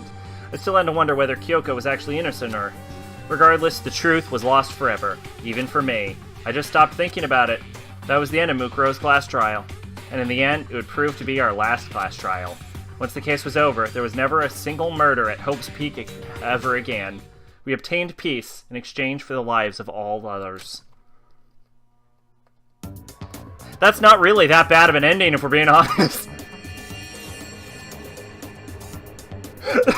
Wait a minute! Did Hina have babies with literally everyone? And Toko's dead? Peace, but only inside the school. Peace, but only for us. That was the only hope we had. Hope. Hope. Hope. This is hope? I have so many questions about what I just saw. Wait, I have so many questions about what I just saw. Makoto, why are you staring off into space? Don't you have a rebuttal for Kyoko's claim? Her claim? Oh, that's right, I have to... Do I expose Kyoko's lie or not? She was the... Well, Toko was there, but she apparently died somehow. You spend all your time trying to avoid danger, you'll never move forward. We know the danger, but if that risk means solving the mystery, we have no choice. Am I wrong? To be fair, it has been hinted that Hina's a bit of a slut, so I guess it makes sense. She's not wrong. I have to think about this very carefully. What do I do? I have to decide right here and now whether or not to expose Kyoko's lie. And I won't, because we already... Run away! I've made my decision. I have to believe in Kyoko. There's no way she would kill someone. I say, thinking to myself dramatically, there has to be some secret here, something that has to do with the Mastermind's trap that Kyoko mentioned. Well, does no one have a rebuttal? Have you decided to accept her assertion as fact? I want a dramatic scene where Makoto just confesses to killing her. I see. So you still refuse to accept it. I suppose we have to admit that Kyoko didn't put the locker key in her room. That it was someone else. But who else could it have been? I mean, Byakuya had a room key, right? You! What are you trying to imply? But of course, I have an alibi. From nighttime on, I was with you guys the entire time. I couldn't possibly have killed anyone, or put the key in Kyoko's room. Well, someone had to put the key in there. There's only one other possibility I can think of. Someone could have had the key on them, then once they arrived at the scene, pretended to find it there. It had to be Makoto, right? I don't see any other option. Wait a second. You've got it all wrong. Let's think about it one more time. There's gotta be a hidden side to this case. Huh? A hidden side? First of all, there's something off about this entire trial. You all see it, don't you? Mukuro, who we didn't even know existed, suddenly shows up dead. And then we're thrown into a trial. And Kyoko even said, it's a trap the Mastermind set for us. So that's why this has to be... Okay, time's up! Huh? Time's up! Class trial's all over! Everyone can stop talking now! What? Time's up? What do you mean time's up? There's no time's up. Since when have we... It's because you were late, so we had to push back the start time. So then, it's time for voting time, okay? Everyone, please vote using the lever in front of you! Voting time?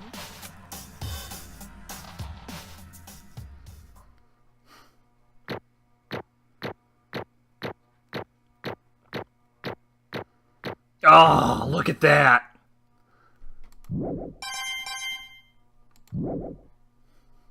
Now, Yo! who will be chosen as the... Yes, I already picked the wrong choice. And then got really confused about the picture where Hina had like 3 babies and Toko was dead for some reason. What's it gonna be?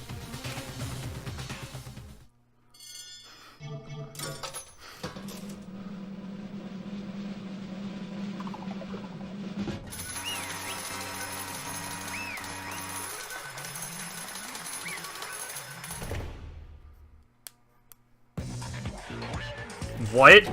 You think I'm the killer? Sorry, man.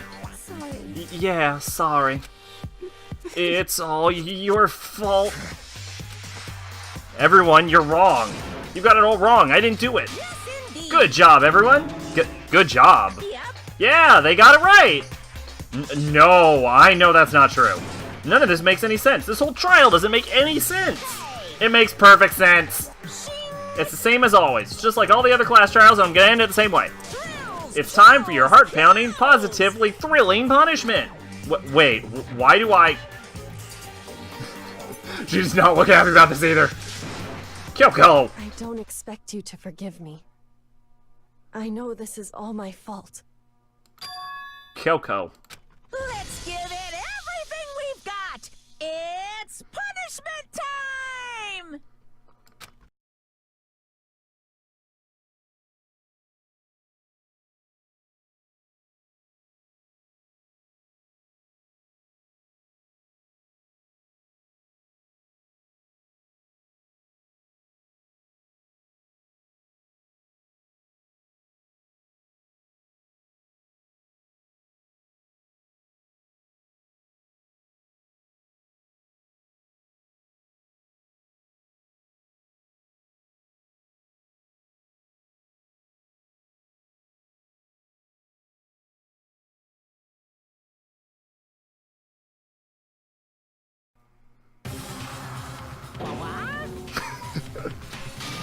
What's this? What's going on?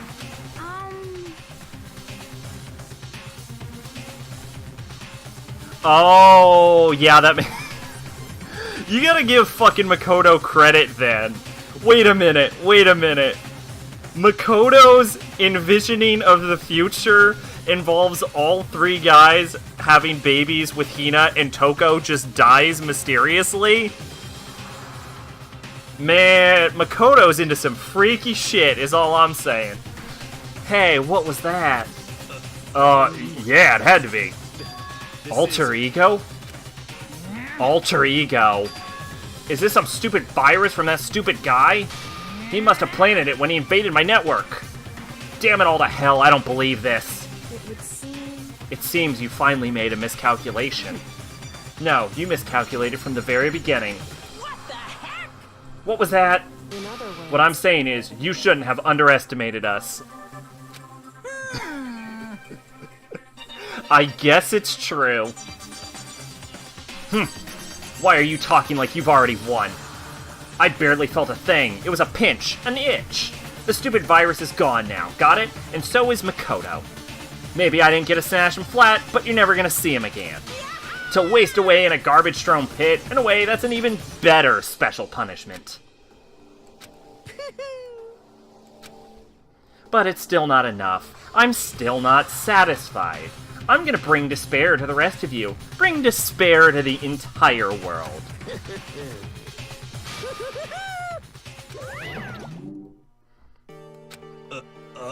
Is he gone?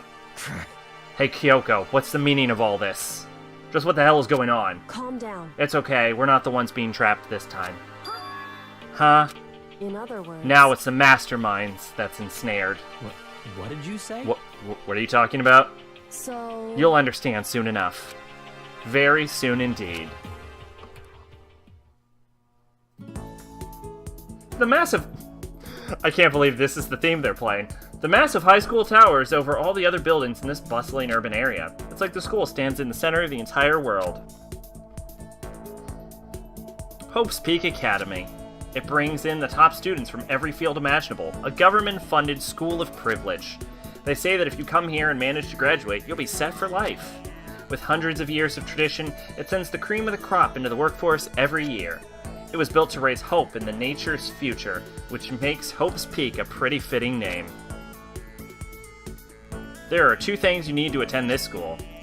1, you have to already be attending high school. 2, you have to be the very best at what you do. No ordinary student can enroll here. The only way in is if you're scouted by the school itself. And there, standing at the gate of the ultimate school, filled with the ultimate students, was me. I'm in purgatory. What? Where am I? I woke up with my head resting on top of a hard wooden desk. My body felt heavy. It wouldn't be weird for me to zonk off in the middle of some boring class or whatever, but what was I doing asleep here just now? It wasn't any classroom I'd ever been in before. What the heck is going on?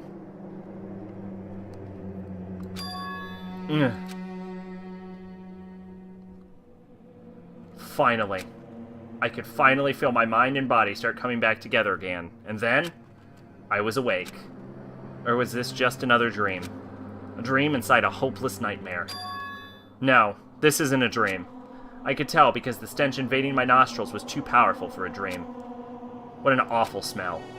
I was in a vast, dark cavern with the barest hint of light seeping in. Trash was piled high all across the area. This must be some kind of underground garbage pit. A heck of a situation to find myself in. But that was just the beginning of my problems. Was I going to be stuck in there until I wasted away and died? No, I can't let that happen. Not after my friend... Hey, shout out to the Monokuma shuttle in the right corner. Not after what my good friend went through to save me.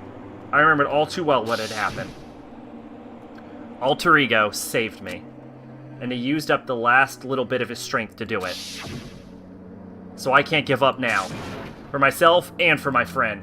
And with that, my pursuit of survival began. First up was to start looking for a way out of there. But the first thing we're going to do before looking for a way out of here is save the game, because with that, we are going to call the stream. And we went like an entire extra hour because of the class trial. So you can't be like, oh, you're ending on a cliffhanger. You got an extra hour, you're fine. Alright, hope everyone had fun. I did. More Danganronpa tomorrow. Yeah, like I said, probably only 2 more streams left of this. If we don't finish it next time, we should probably finish it the stream after that. So, looking forward to the ending.